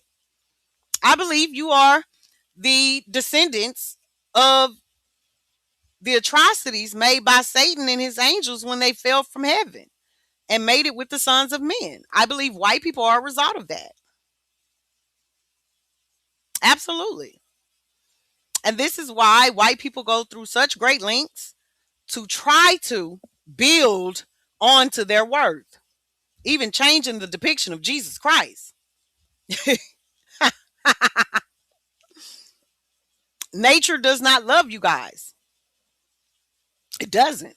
Nature does not love you guys at all. That's unfortunate. But let's finish this off. Thank you, though, they did, for letting me know that you're one of them. I never knew. The US is doomed if it goes under. Yes, it goes under there. Seriously. Yes, of course. You see, if you take South Africa, we have a small white population that projects the European culture, or what we learned from Europe. And oppressed millions of black people. No. For decades. How do you oppress? We gave them work. We fed them. They grew from a tiny little group into a massive group. That's not oppression. That's feeding them. That's that man daddy. Do you understand? You only grow big if you get fed. You only start at 800 and become 50 million if you get fed. We fed them. For crying out loud. Enough with this nonsense. But so you understand, because the black population was so oppressed under apartheid. Well, we never saw this oppression you're talking about. Of course you didn't. You never saw it. You're a bigot. No, I never saw it. Yeah, because you're white. Look at his wrinkled face. Oh, the jokes write themselves, man. And look, bro, for for any of y'all who say this doesn't matter, you're never offended by any of it. You got thick skin, stop the victim mentality. I got the perfect soundbite for you. I'm black and I didn't get offended. Yeah, we know, weak link, weak ass bitch. We can smell that shit on you, weak ass. This right here for the real ones, dog. Listen, dog, this is crazy, bro. Y'all better stop supporting them Teslas, dog. If you own it already, shit, it is what it is. But if you go out there and buy a new one, dog, after watching this video, bro, listen, dog, you something is wrong with you. You want to make this nigga, you want to make this white boy richer with your hard-earned black money. Boy, you crazy as hell. I could never do that, dog. Straight up, man. Hope y'all enjoyed the video. I'm gonna holler at y'all on the next one. Hype me up. Hype me up. Hype me up. Oh, hype me up. They did. I got a song for you, baby. You want to hear it? I got a song for you, baby. Let me let you hear. I got a song. Madam, these internal FBA ideas are very dangerous. FBA people are in a bubble. Yeah, no, I know. I feel sorry for you guys, I don't know what it feels like to be that afraid of black people. It's actually pretty crazy. Like, I don't know how that feels to just be so afraid of black excellence. My mom is a homeowner in a mixed neighborhood. She was looking out her kitchen window and saw a young white girl throw her dog poop bag in her trash. We both ran outside. My mom said, "Hey, you." Yeah. They're disgusting. I mean, honestly, they're culturally, they're disgusting. It's disgusting.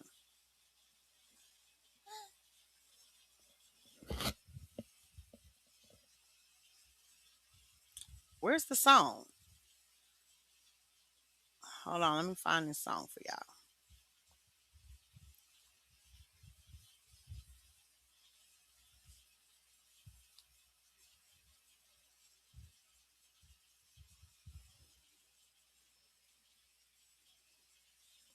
Hold on. Let me find this song for y'all. This one is just for they did. Come get this shit out my trash. She did just that while we watched. Right. You're gonna play the Austin Metcalf song? What there's an Austin Metcalf song? I didn't know that there was an Austin Metcalf song.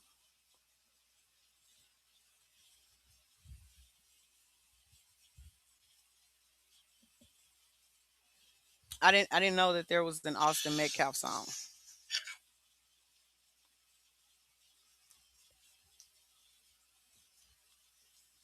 Mm-mm. But no, that ain't what I was playing. Hold on, let me find it. Let me find the song. I said, hey, nah. I like that song. It was very catchy. I gotta find it. I gotta find it. Hold on, hold on. Hold on, hold on, hold on. Hold on. Hold on. Hold on. Hold on. Hold on. Hold on. Hold on. Where did I do with the song? Oh, hey, boo. Oh no, I don't.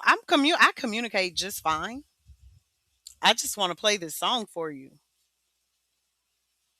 I just want to play the song for you. I think it's a great song. I think you should hear it.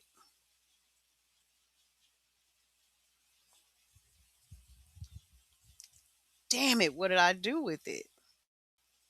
What did I do with the song?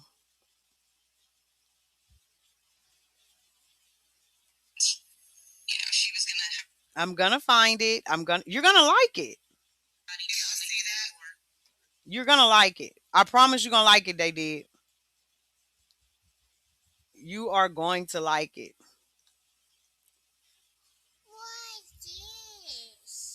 What's this?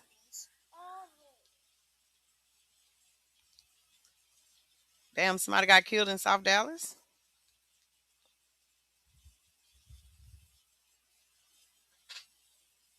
Where is the freaking song?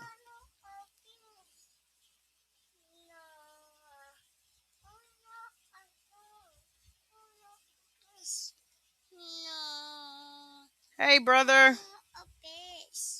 My brother's out there at the World Cup and BET weekend.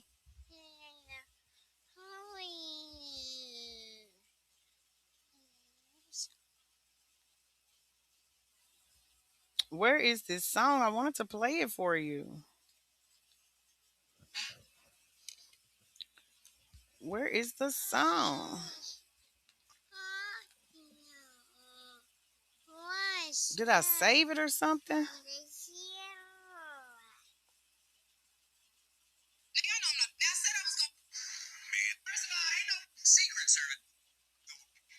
Damn. I ain't save it, y'all. I ain't save it. Hold on, hold on, hold on. Um, um, um, um, um, Let's see if I can search it. Damn it, boy.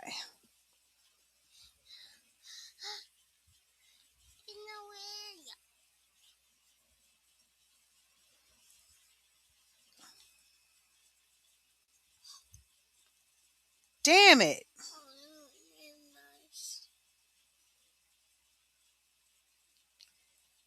Damn it.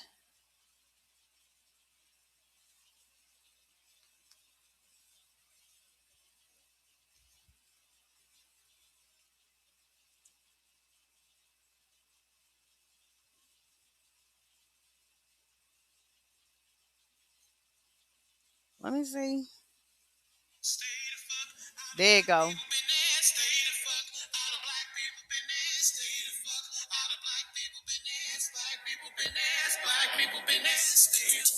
Hey.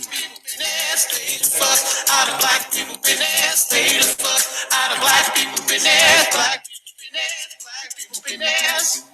Stay the fuck out of black people business. Stay the fuck out of black people business. Stay the fuck out of black people business. Black people business. Black people business. Stay the fuck out of black people business. Stay the fuck out of black people business. Stay the fuck out of black people business. Black people business. Black people business. Hey, that's the song. It was. I told you it's not offensive. I'm not being fucking rude. Okay, they did. Don't come up here with that white shit. Okay, don't come up here with that bullshit. Don't come up here with that white shit that started wars and got many people killed. That damn white fragility. It wasn't a bad song. It simply says, just stay out of our business. That's it. That's all the fuck the song said. You know? That's not offensive. That's saying, stay out of our business. That's it. That's all. That's it. That's all. Now, again, these people have waged an environmental war, a chemical war, an infrastructural war against the real citizens. Rosewood Reloaded. Come on, Shakira. Welcome home, baby. And this is why Trump, a fucking foreigner, let's not get it twisted. Trump is only 2 generations in this country. In fact, I challenge y'all to go look up the politics in your state and research how long their family has been in America. These are foreigners. These are the people who need to get the fuck out. Yeah. But this is why in the first 100 days, he got rid of the Inspector General for the Department of Defense. All of these are Inspector General, so I won't have to keep saying Inspector General. We covered this back when he was doing it in his first 100 days. We're going to go back over it today. Department of Defense, Department of State, Department of Transportation, Department of Labor, Department of Health and Human Services, Department of Veterans Affairs, Department of Education, Department of Agriculture, Department of Interior, Department of Housing and Urban Development, Department of Energy, Department of Commerce, Department of Treasury, Environmental Protection Agency, Small Business Administration, Social Security Administration, USAID. Okay? The U.S. Office of Special Counsel, the Office of Government Ethics Director, the Merit System Protection Board. This is why his pussy ass got rid of all those positions. Corruption. Corruption. And it's because him and those of his friends over at the Heritage Foundation are so insecure, who secretly hate themselves, who really hate that they know that they are in fact the inferiors, have found it successful in America to program brown-skinned Americans into being complicit and complacent. So the British rejects, who will be celebrating 250 years of I was too pussy to fight in my own country, so I ran. You understand? Are now over here trying to complete the final stage of their genocide.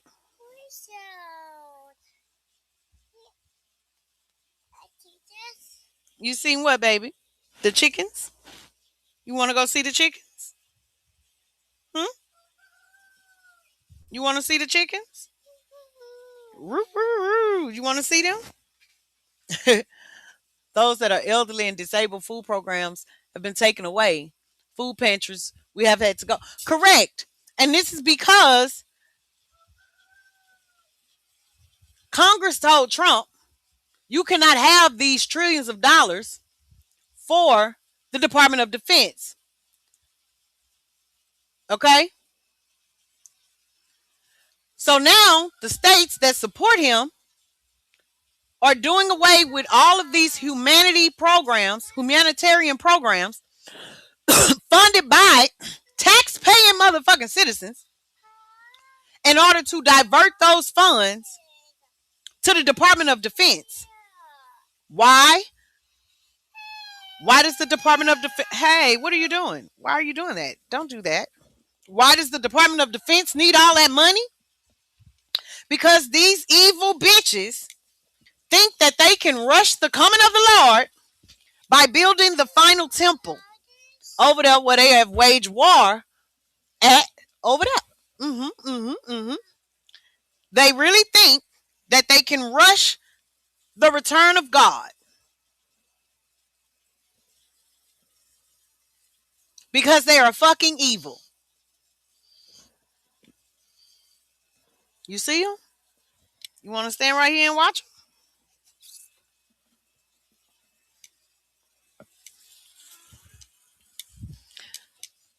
Yeah, they want to rush the coming of the Lord. Evil bitches. That's what it's all about.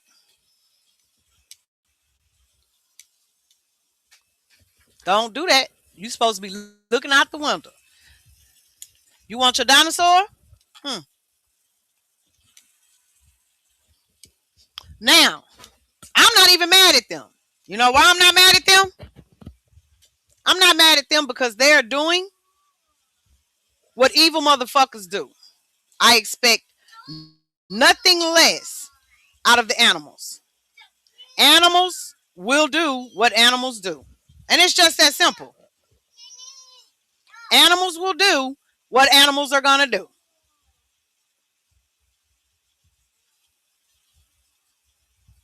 I am more upset at brown American people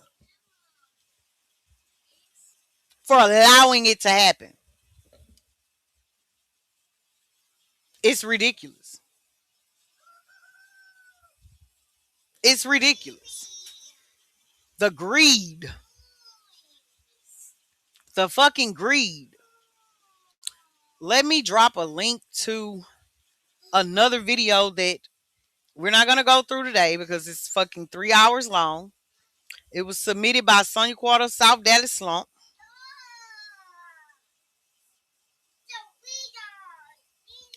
But it is one that I think all of you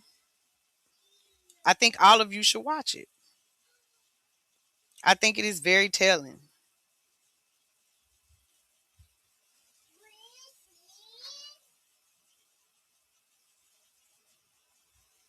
And it was crazy because a lot of what they are saying, same thing I've said many, many fucking times before.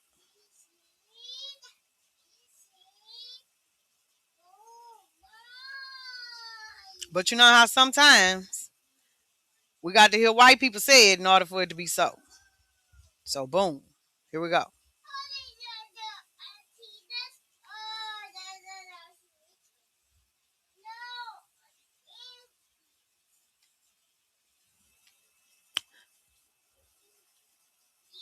If you look at the funding for these data centers, ask yourself why are the funders of these AI data centers, aka weapons of mass destruction, why are they fighting so hard to remain anonymous? They worse than Cam. They fucking worse than Cam. Why do they need to remain anonymous so goddamn bad that they are going through third parties to purchase and be on the front line of these data center builds? Because the scary fucks don't want people to know who they are. Because their strength and their power comes because nobody knows who they are or what the fuck they're actually up to. Demonic. This is the way demons operate. It's how you know that they're fucking demonic.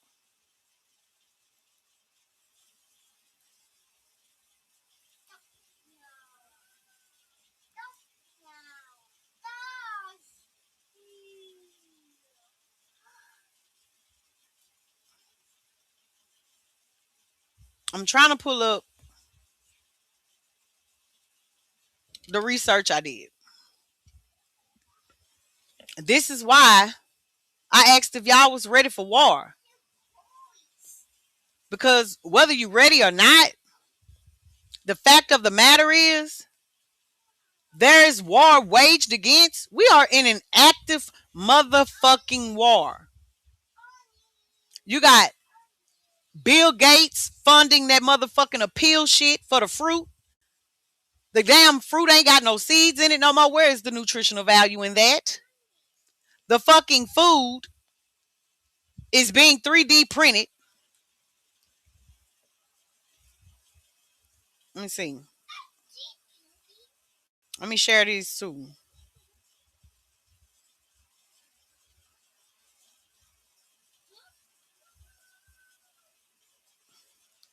A 17 on ping pong.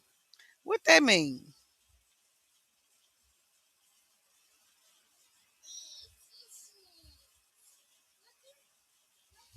SpaceX is down there in Memphis, a majority black city, using millions of gallons of drinking water. It's not supposed to be able to do that. But because they pass the laws like they do, to protect themselves from the shit that they do, he's doing it. He's fucking doing it. I'm going to copy the link and give this to y'all too. Every video we watched during this live is on the playlist for future live review.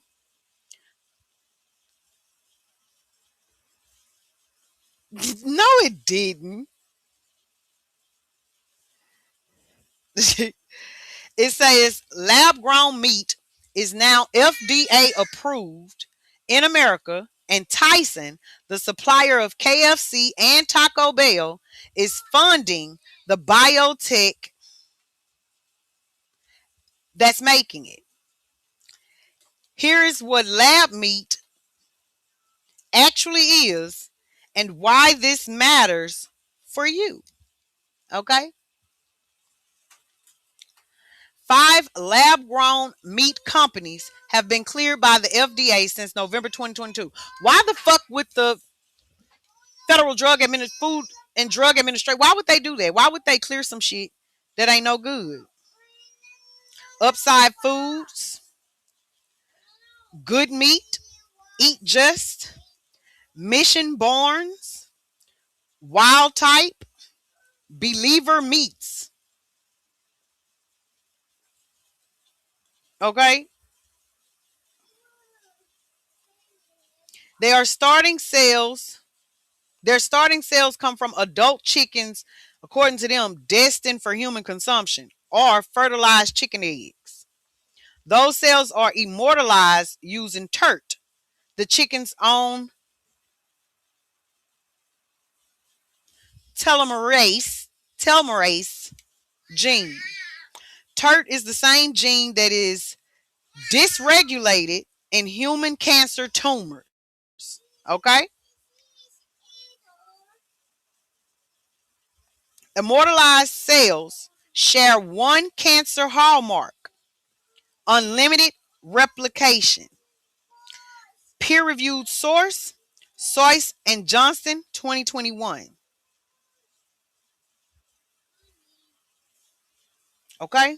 These cells are not from a tumor, but they are engineered to replicate forever the way tumor cells do.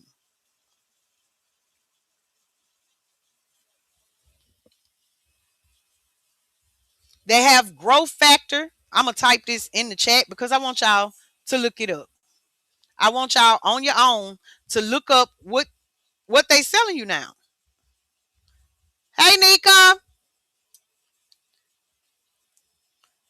Growth factors, FGF-2 and IGF-1. So I pose the question, why would a country wage biological war against its own citizens? Could it be because Congress and the motherfuckers in authority are not American? They're not American. And the thing about it is, as long as Americans, right, whether they are foundational Americans or those that came over here during the Homestead Act, if you are not a part of the elitists, the authoritarians, it's that fucking simple.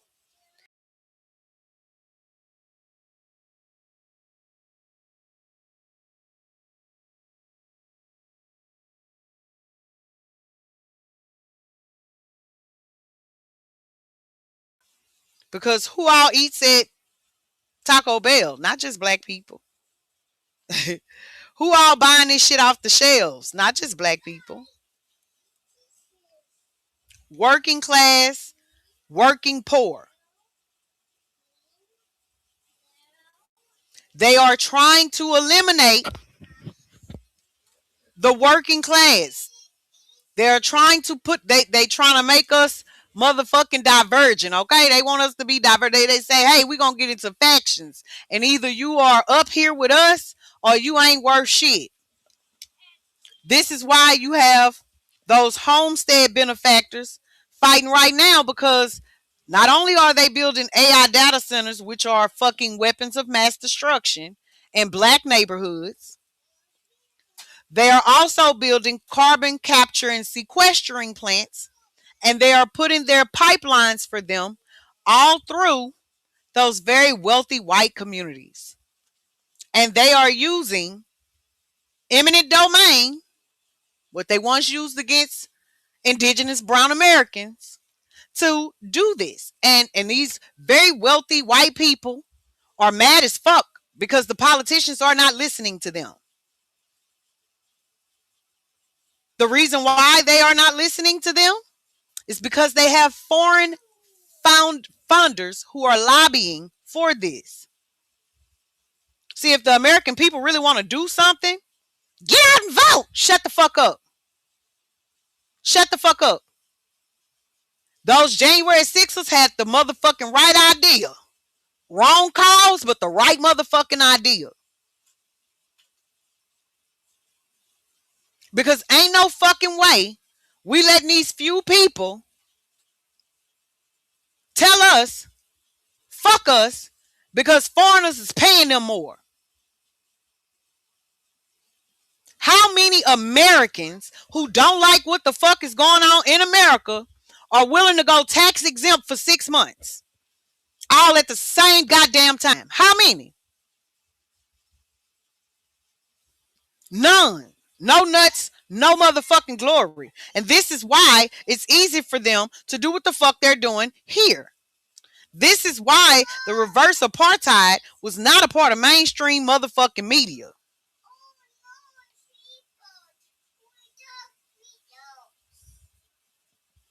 Ain't no way in Jesus' name they was gonna let us see that the shit could be reversed. Ain't no way. They wasn't finna show nobody that. Absolutely the fuck not.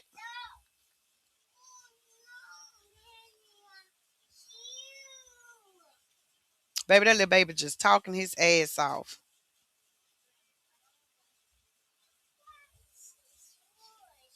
So if we want to know why Carmelo Anthony's case picked up all that fucking steam all of a sudden, why they allowed the courts to play with it like they did, what else would keep the American people looking in the left hand. Race relations, right? Race fucking relations. Because, of course, they over there like this. They over there like this. Because as long as you got American citizens warring against American citizens, we won't pay attention to these motherfucking foreigners over here trying to destroy us from fucking within.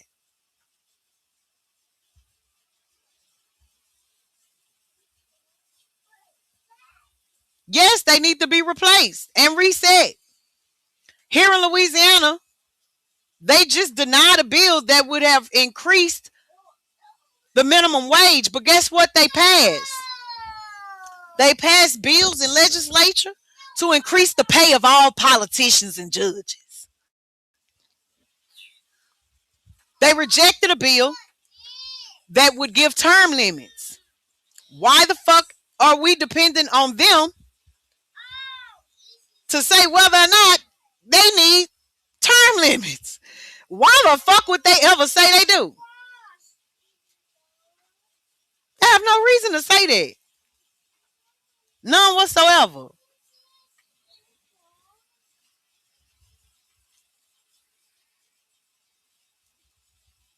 There's also an interview, because I'm not gonna be on here long. I done been on here too long already.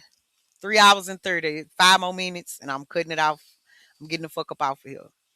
But these links that I'm dropping in the chat, I implore y'all to look at these videos for y'allselves. And then let's go on the wall and let's talk about what y'all think about them. Listen at what Wes Morales, whatever the fuck his name is, CEO for Applied Digital. See what he has to say about these data centers and their strategic placement thereof.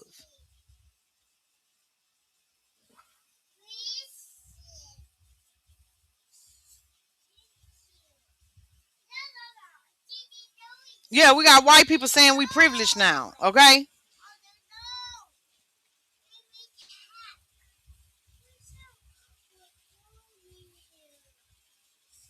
Which is fucking bananas. It's fucking bananas. I'm so mad that all this shit will not show up.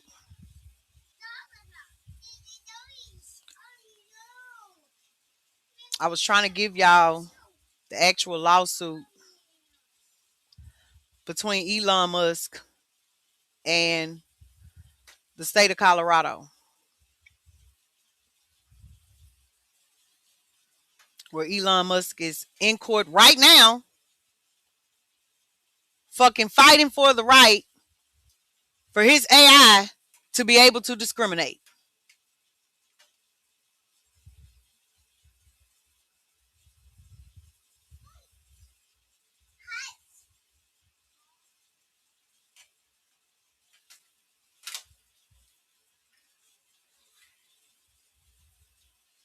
Why the fuck would black people ever go get their ass in a Tesla? If Elon Musk say, I want my AI to be able to deny these motherfuckers jobs, loans, education, houses, all this shit here, why in the fuck would black people be like, yeah, baby, because I afford me I could afford a Tesla. Is you crazy? When they drive your ass off the motherfucking bridge, don't say shit.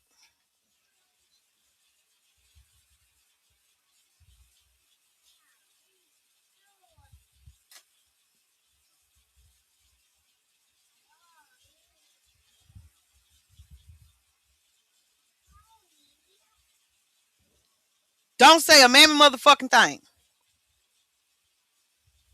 Now, I done told y'all, if y'all is willing, if y'all willing to start strategizing, if y'all are willing to start working, to plan, I'll be moving around this August. I'm gonna start my motherfucking national tour this August because it cannot be done online. It cannot be done online. Not the strategicness of it, not the plan, none of that. It cannot be done online. So if you one of them ones and you want to actually come together and figure some shit out, if you want to fucking participate in this war that has been waged against you, you need to be hitting me up behind the scenes between now and August, so that as I'm planning my motherfucking route, I can include you in it.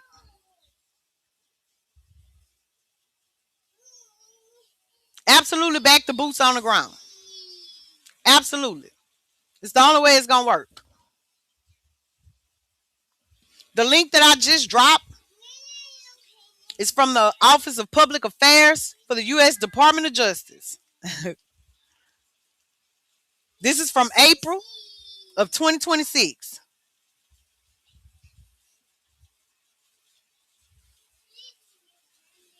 This is the Department of Justice assisting Elon Musk with his fight against the state of Colorado, who says your AI cannot discriminate. The Department of Justice say, we made DEI illegal. We made DEI illegal. So the Department of Justice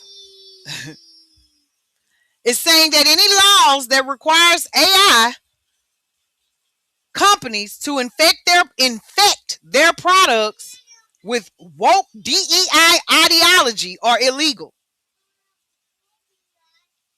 The laws say that it has to be merit-based. Why on God's green earth are they so afraid of actually getting things based on their abilities? They did say it, that white people are way more smarter than black people. Say they're the best race ever. I oppose that opinion with the facts that if they were as badass as they claim to be, why the fuck they gotta cheat and everything? Huh? Why they gotta cheat? Why they always gotta cheat?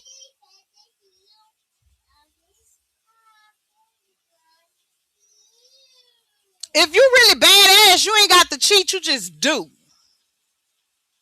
You just do.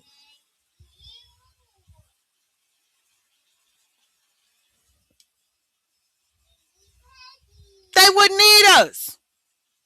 If they were so boosted motherfucking badass, they would have got on how they laid that, man. They'd have got down in their own country. So my question, I got a couple. One, do you really think that it's important for you to start, if you have not already, collecting your family's documents, going back at least 9 to 11 generations of documents? Do you think it's important? If so, yes. If not, why not? My second question, for those of us who have already began that, who've already obtained those documents dating further back than the history of this 250-year-old country, are we really gonna let some pussy-ass British rejects who couldn't stay and fight in their own fucking country for their own fucking land do the same thing to us here in ours?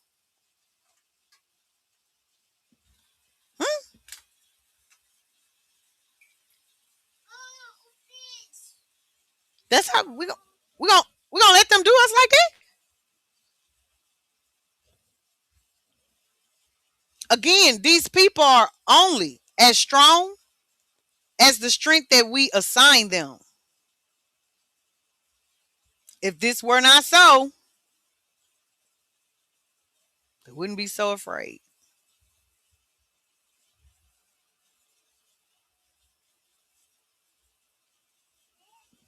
They did say, well, they have. They're doing it. They're definitely doing it. They're definitely doing it. They did. No lies told. No lies fucking told.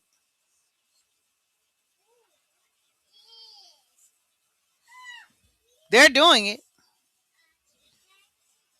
We're a passive people. But they say we so dangerous. And if we are such a passive people, then that's not what the fuck those old newspaper articles say. Those old newspaper articles say that we was off with their motherfucking head. But we are a more forgiving people. That's because we are of God. That's because we are not spawns of Satan, like those who have waged war against us. It's just not in our nature. Cannibalism is not in our nature. But those who have waged war against us, it is. Mass genocide, the takeover spirit, all of that is not in our fucking nature. Even this old nasty ass shit where they want to do all this old freaky ass shit, that shit was brought over here.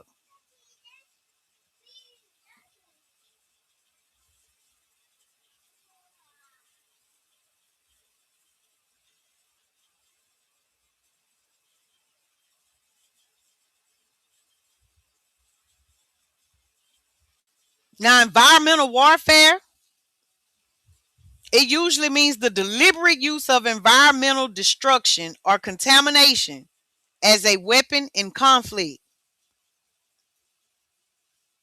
Here's what's so fucked up. We're not in conflict with them. Yet, they are absolutely, deliberately using environmental destruction and contamination as weapons.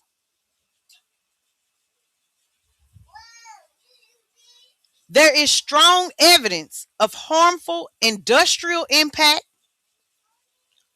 strategic regulatory weakening, environmental injustice, and sacrifice zone behavior.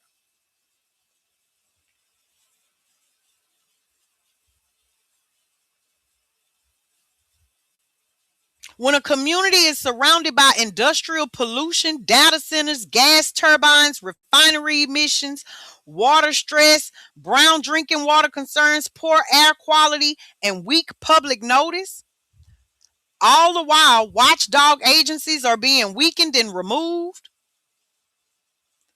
the effects are, in fact, warfare.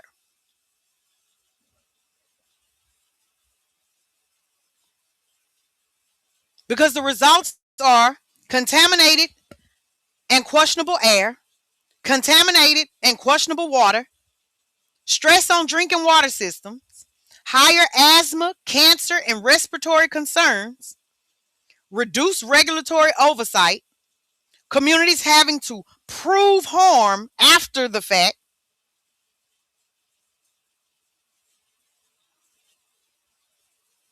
politically underprotected communities are carrying the fucking burden. That's not development. That is forced exposure. Again, warfare.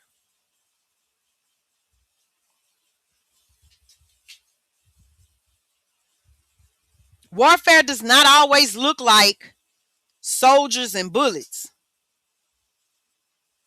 In this instance, it looks like the community's air becoming unsafe. Hey, HTX Gutter. The water becoming questionable. The land losing its value. Children breathing in pollutants. Elders getting sick. Farms and homesteads become harder to protect. Officials approve deals before residents even understand the risk. regulators weakened, complaints dismissed as emotional or uninformed, tax dollars support projects that actually harm us. That is, in fact, warlike patterns, even if the law refuses to formally call it that.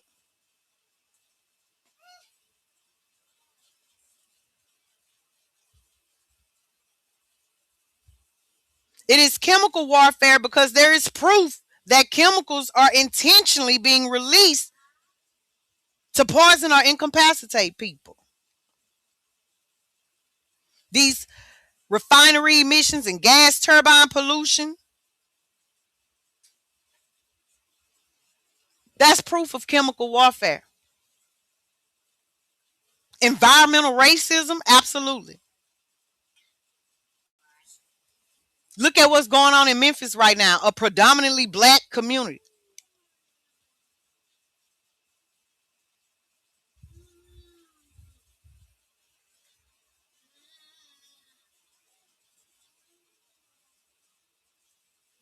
Environmental violence, environmental injustice.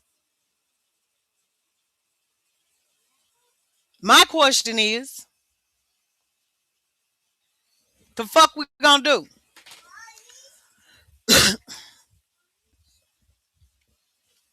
Because I'm gonna be honest with you. I got all the fight in the world in me. But faith that there are amongst us many who feel that way, man, that shit decline every day. That shit decline every day.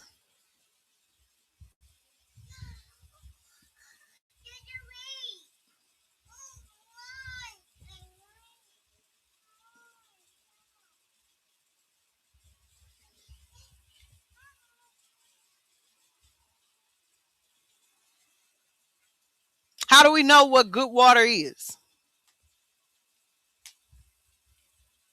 Absolutely.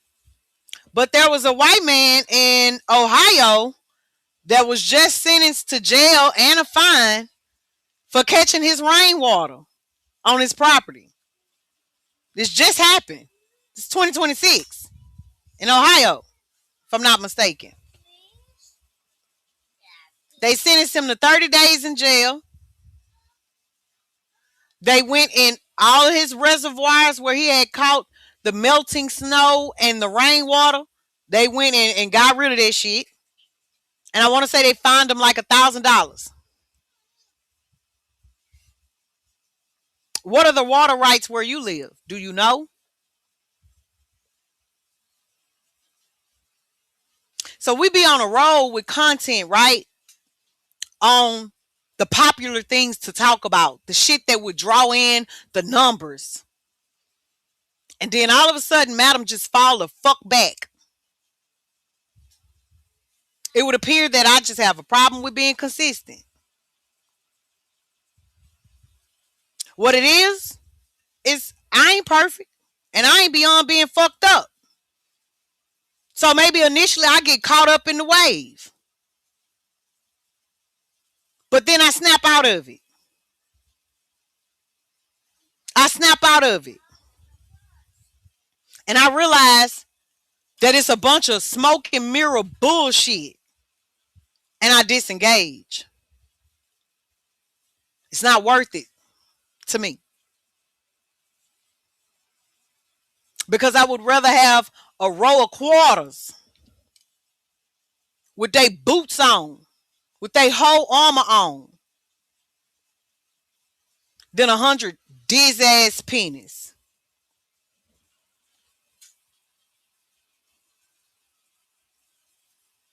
Because I would rather be in the company of one iron sharpener than be surrounded by 1,000 weak motherfucking links.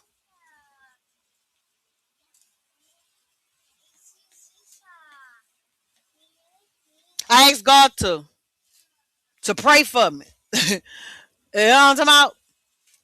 I ask God to forgive me, to give me even more grace than probably what I even deserve.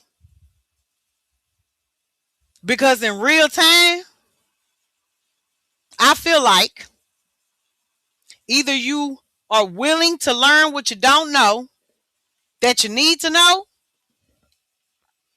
you are teaching what you know that needs to be known, or you're a fucking waste.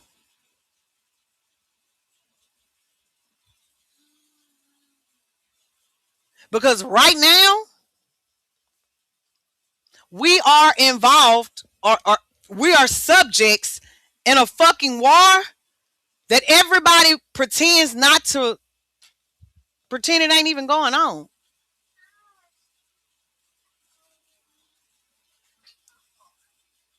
Ignorance is supposed to be bliss.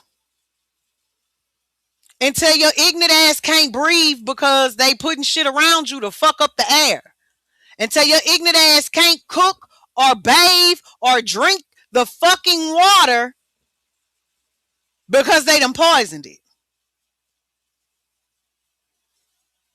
Until your ignorance has you not knowing how to do nothing but depend on a grocery store for your food source, and all that shit is lab grown and 3D printed, filled with cancerous motherfucking agents, toxins.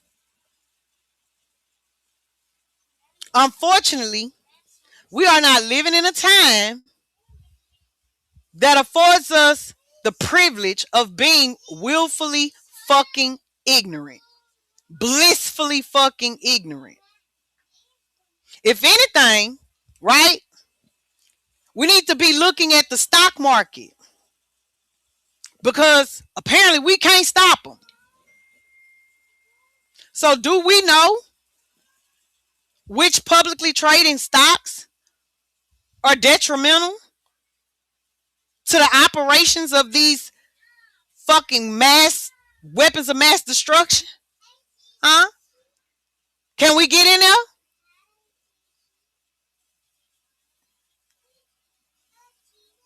I don't fuck with Democrats, and I don't fuck with Republicans. I so happen to know that they are a part of, hey, they the same wing. They the same motherfucking wing. They the same bird. They the same bird. In fact, when the motherfucking puss ass rejects came over here, they were actually one party. The Democratic Republicans. They were one party. They was beefing with the Federalists. It wasn't until they got rid of the Federalists that they said, okay, we did it. Now let's act like we beefing.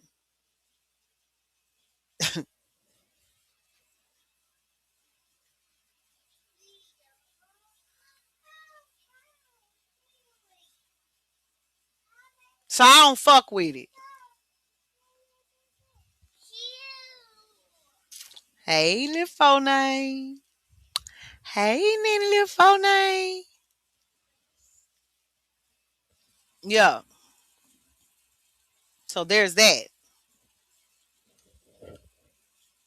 How do you know I don't have like-minded people in the area? If I did, I damn sure wouldn't say it.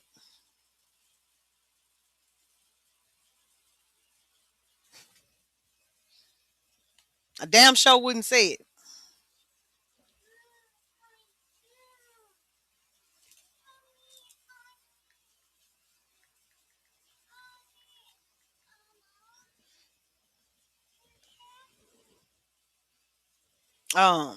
The panel is open. Anybody want to hit the panel? If not, then I'm getting ready to close out. The local Democrats are probably organizing about the same concerns. Man, they did. You think I'm one of them ones that I just listen to whatever the white people say? I ain't listening to you, motherfucker. The local Democrats is not for us either. They not for us either. Why would they be against the Republicans and what they doing when they collect the same check? They collect the same check.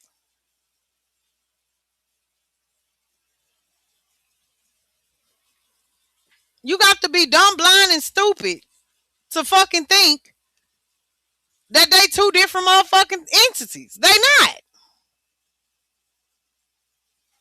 Water and air are natural resources provided by the earth. If water is for sale, will good air be next some kind of way? Same vacations, you motherfucking right. You motherfucking right.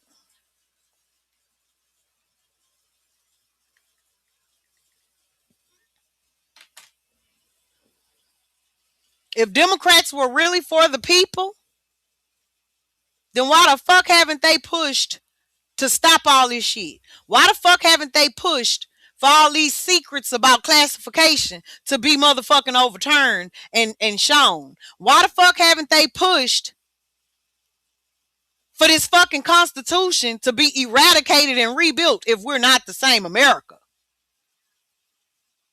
Just collegiate across the aisle, Demo and Republic. Absolutely. Don't make me start pulling out my motherfucking newspaper archives. I keep telling y'all better go catch them motherfuckers before they get to fucking with them too. See, one thing about the inferior peach colonizers is they talk, they brag. They like to brag on shit they do. Then once they realize that I shouldn't have said that, they try to come back and fix it. So all these old newspaper articles, baby, they was bragging.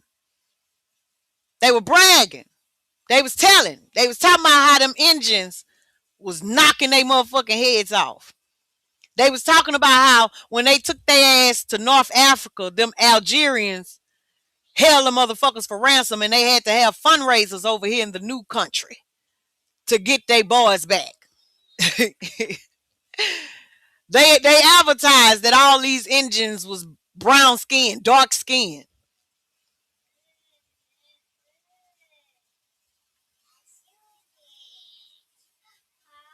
Straight up.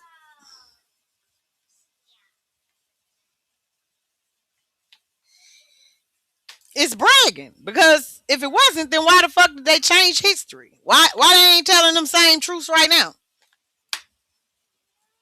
They were excited to communicate amongst each other about trying to take over the Americas. They were bragging about receiving reject, scare ass, puss ass scientists that got ran out of their own country over here in the Americas.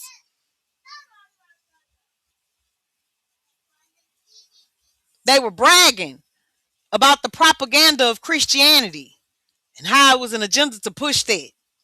They were bragging about how they teamed up with the, what was it? The Boy Scouts?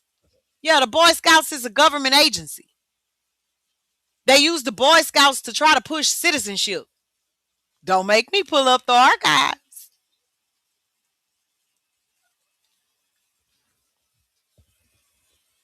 But God empowered us. That's why 200 years ago, they took them motherfucking books. I don't even think it was 200 years ago that they took all of the Apocrypha out the Bible.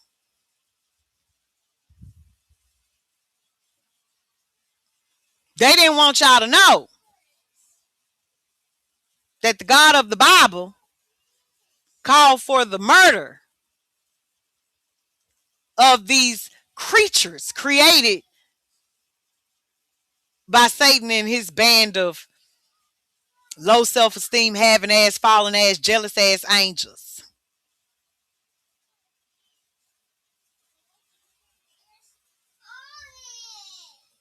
Yes, it is. They just brag different. They brag with symbolism. They brag with symbolism.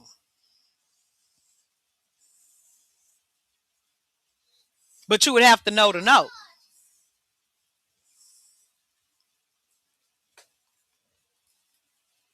You'd have to know to know.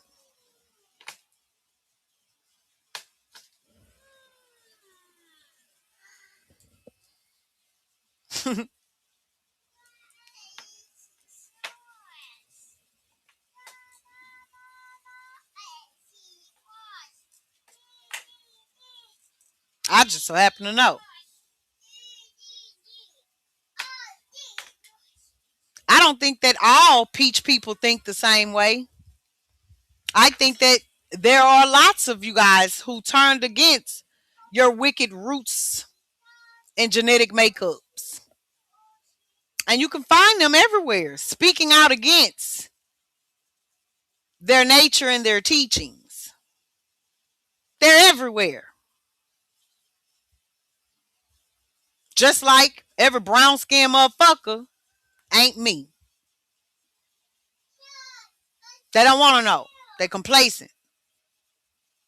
They honestly buy into the white man is better. The white man's ice is colder. There's a bunch of ignorant motherfuckers.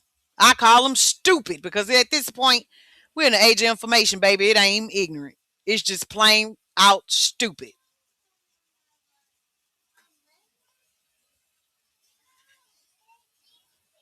Oh, I absolutely know they're not. I absolutely know that the French and the British and the Spaniards that came over here were of many different hues. If they were not, they would not have been able to infiltrate.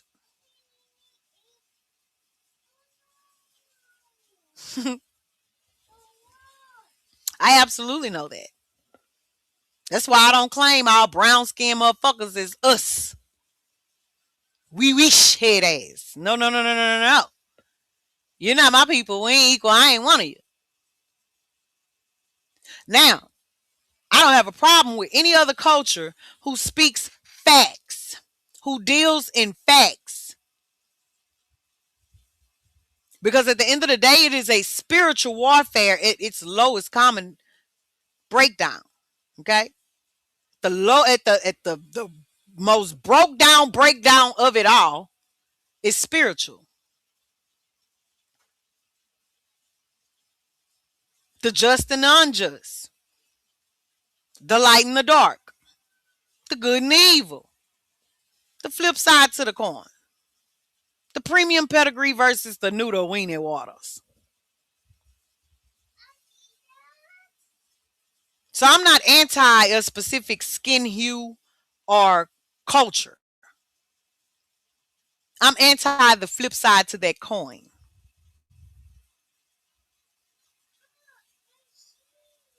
They will forever be my ops.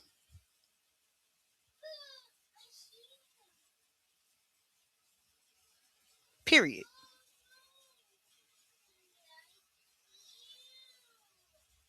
And that's just that. I have a beautiful son-in-law. My daughter will marry him next May. Evil will forever be my op. Appreciate. No. No. Nah, they the op. They the op. They're destructive. They come to kill, steal, and destroy.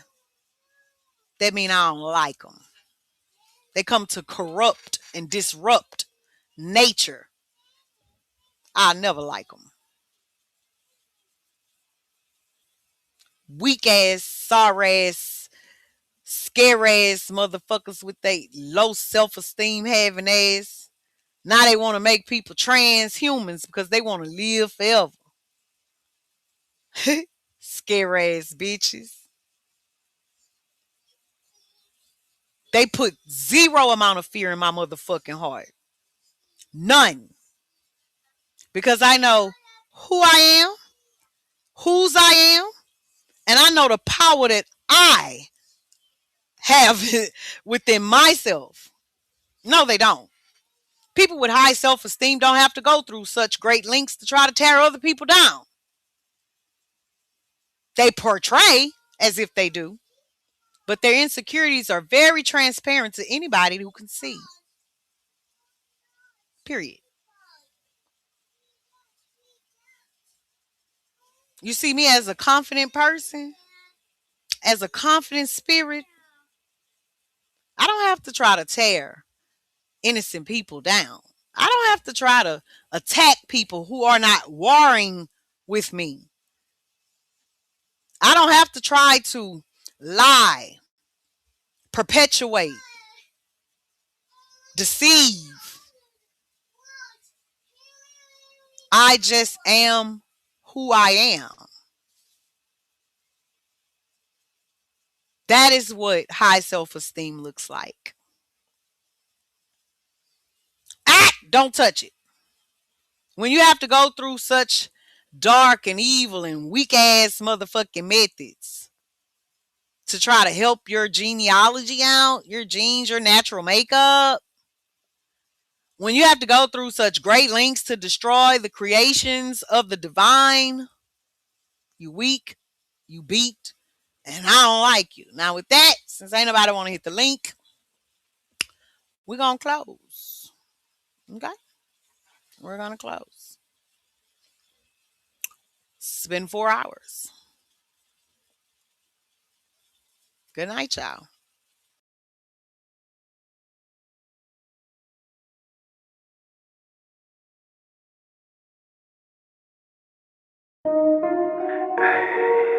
It's Migo, bitch.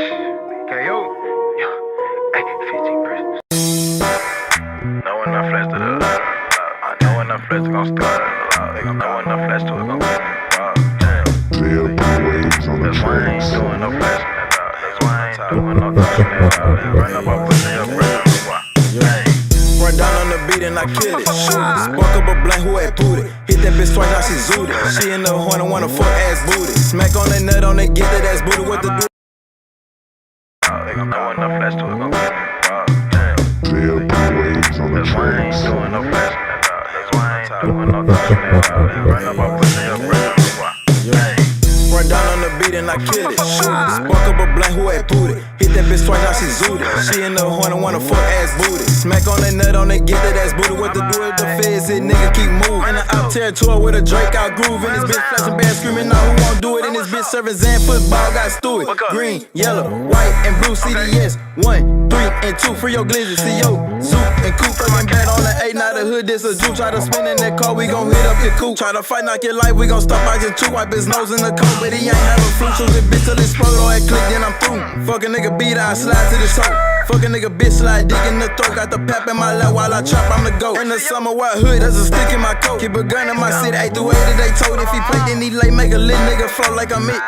Bitch, I'm sick, fucked up like a pig. Tell me since he gon' sick, I ain't going for shit. Brand new glizzy, all black, green bean, brown dick. Get a bitch, make him slide, then we shoot him a flick. Hit that net from the back while I'm clutching my stick. Know a sinner that's a shooter, he ain't having no pick. In the field, if I'm QB, I'm playing like Vic. Since y'all dogs get involved, niggas show me y'all piss. Since y'all dogs get involved, niggas show me y'all piss.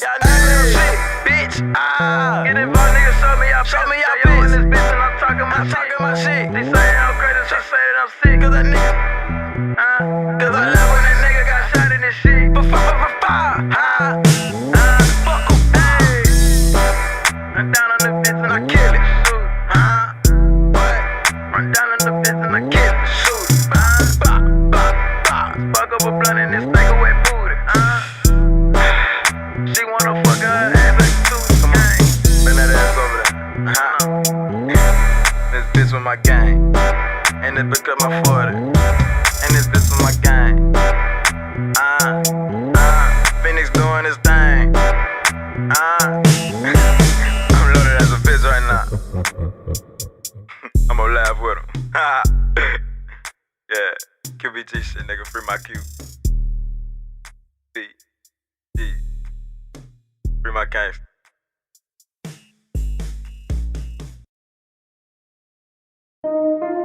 Hey, it's Migo, bitch. KO. Hey, 15 prisons, go for that now. Hey, 15 prisons, go for that now.